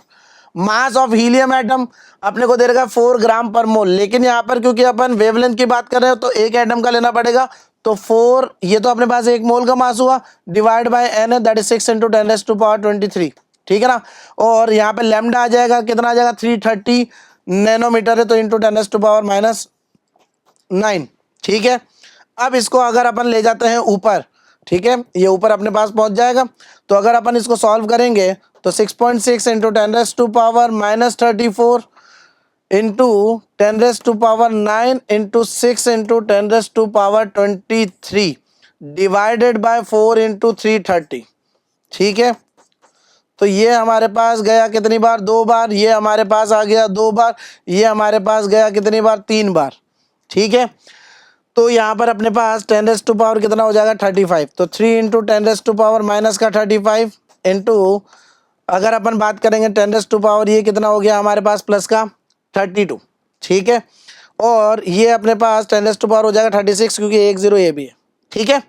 तो 10⁻⁻ माइनस 36, 10⁻⁻ माइनस 32, तो 3 इंटू 10⁻⁻ कितना आ गया माइनस का 4 मीटर पर सेकेंड। हमसे क्वेश्चन में क्या पूछा है, हमसे यहाँ पर बोला है कि भैया आपको कैलकुलेट करना है, ठीक है, फोटोन एब्जॉर्प्शन मतलब वेलोसिटी के अंदर चेंज, वो सेंटीमीटर पर सेकंड में पूछा है। तो डेल्टा वी को अगर अपन सेंटीमीटर में करेंगे तो 3 इंटू 10⁻⁻4 को सेंटीमीटर में कन्वर्ट करा तो 100 से मल्टीप्लाई कर दिया, तो वो सेंटीमीटर पर सेकंड में हो जाएगा, ठीक है। तो डेल्टा वी की वैल्यू हमारे पास आ जाएगी 3 इंटू 10⁻⁻2 सेंटीमीटर पर सेकेंड, ठीक है। तो ये हमारे पास 3 इंटू 10⁻⁻2 सेंटीमीटर पर सेकेंड, ठीक है, ये अपना आंसर हो जाएगा। अगर अपन एनालिसिस की बात करें तो यहाँ पे करेक्ट रेस्पॉन्स 7.56 है। अगर आपने मोमेंटम कंजर्व करा है तो भैया अपने पास लैम्डा बराबर H upon M delta V होगा, ये अगर अपने को पता है तो ये तो अपन यहाँ पे सॉल्व कर पाएंगे, ठीक। रॉन्ग का नंबर काफ़ी बड़ा है, तो काफ़ी बड़ा नंबर अपने पास होना यही इंडिकेट करता है कि हमें ये कंसेप्ट पता नहीं है। अगर कंसेप्ट पता होगा तो फिर डिफ़िकल्टी यहाँ पर क्वेश्चन की कैलकुलेशन में बिल्कुल भी नहीं है, ठीक है। तो ये काफ़ी एक अच्छा क्वेश्चन है, बहुत अच्छा क्वेश्चन है, इसको अगर आप ध्यान से करेंगे तो एक बढ़िया कंसेप्ट आपका बनेगा। नेक्स्ट बात करते हैं क्वेश्चन नंबर 19, ये लास्ट क्वेश्चन है अपने पास इस पेपर का। क्या बता रखा है, ozonolysis of ClO2 produces an oxide of the chlorine, then the average oxidation state of the chlorine। देखो भाई, ClO2 को अगर अपन ओजोन से रिएक्ट कराते हैं तो वो उसका ऑक्सीडेशन करके Cl2O6 ये बनाता है, ठीक है ना, साथ में अपने पास बन जाती है O2, ठीक है ना। तो अगर अपने पास यहाँ पर Cl2O6 बन रहा है तो ऑक्सीडेशन नंबर कितना आया +6, ठीक है। तो ये अपने पास oxidation number of the oxide of the chlorine is what +6, that is what 6। यही अपने पास क्या हो जाएगा इसका करेक्ट आंसर, ठीक। अब अगर ये इक्वेशन पता है तो ही ये क्वेश्चन हो पाएगा, अगर ये इक्वेशन नहीं पता तो क्वेश्चन होना संभव नहीं है, ठीक है। तो अगर अपन देखें कि भाई यहाँ पर अपने पास करेक्ट रिस्पॉन्स 12.06, मतलब लोगों को पता है यहाँ पर कि हमें इक्वेशन पता है, ये क्वेश्चन तभी हो पाएगा, ठीक है ना। रॉन्ग कितने हुए, रॉन्ग हुए इतने 79.32। क्यों रॉन्ग हुए, रॉन्ग होने का रीज़न यही है क्योंकि यहाँ पर अपने पास जो इक्वेशन थी वही गलत लिखी होगी, बनने वाला जो ऑक्साइड है वो अगर नहीं पता है तो 100% क्वेश्चन गलत है, ठीक है, तो ये हमारे पास सारा ये पेपर 2 का 2021 का डिस्कशन होता है। उम्मीद करता हूँ ये आपके प्रिपरेशन में हेल्प करेगा और आपको और ज़्यादा डिफ़िकल्ट क्वेश्चंस या अच्छे क्वेश्चंस इसको सॉल्व करने में मदद मिलेगी। ठीक है, मिलते हैं अपन फिर नेक्स्ट सीरीज में। Thank you so much.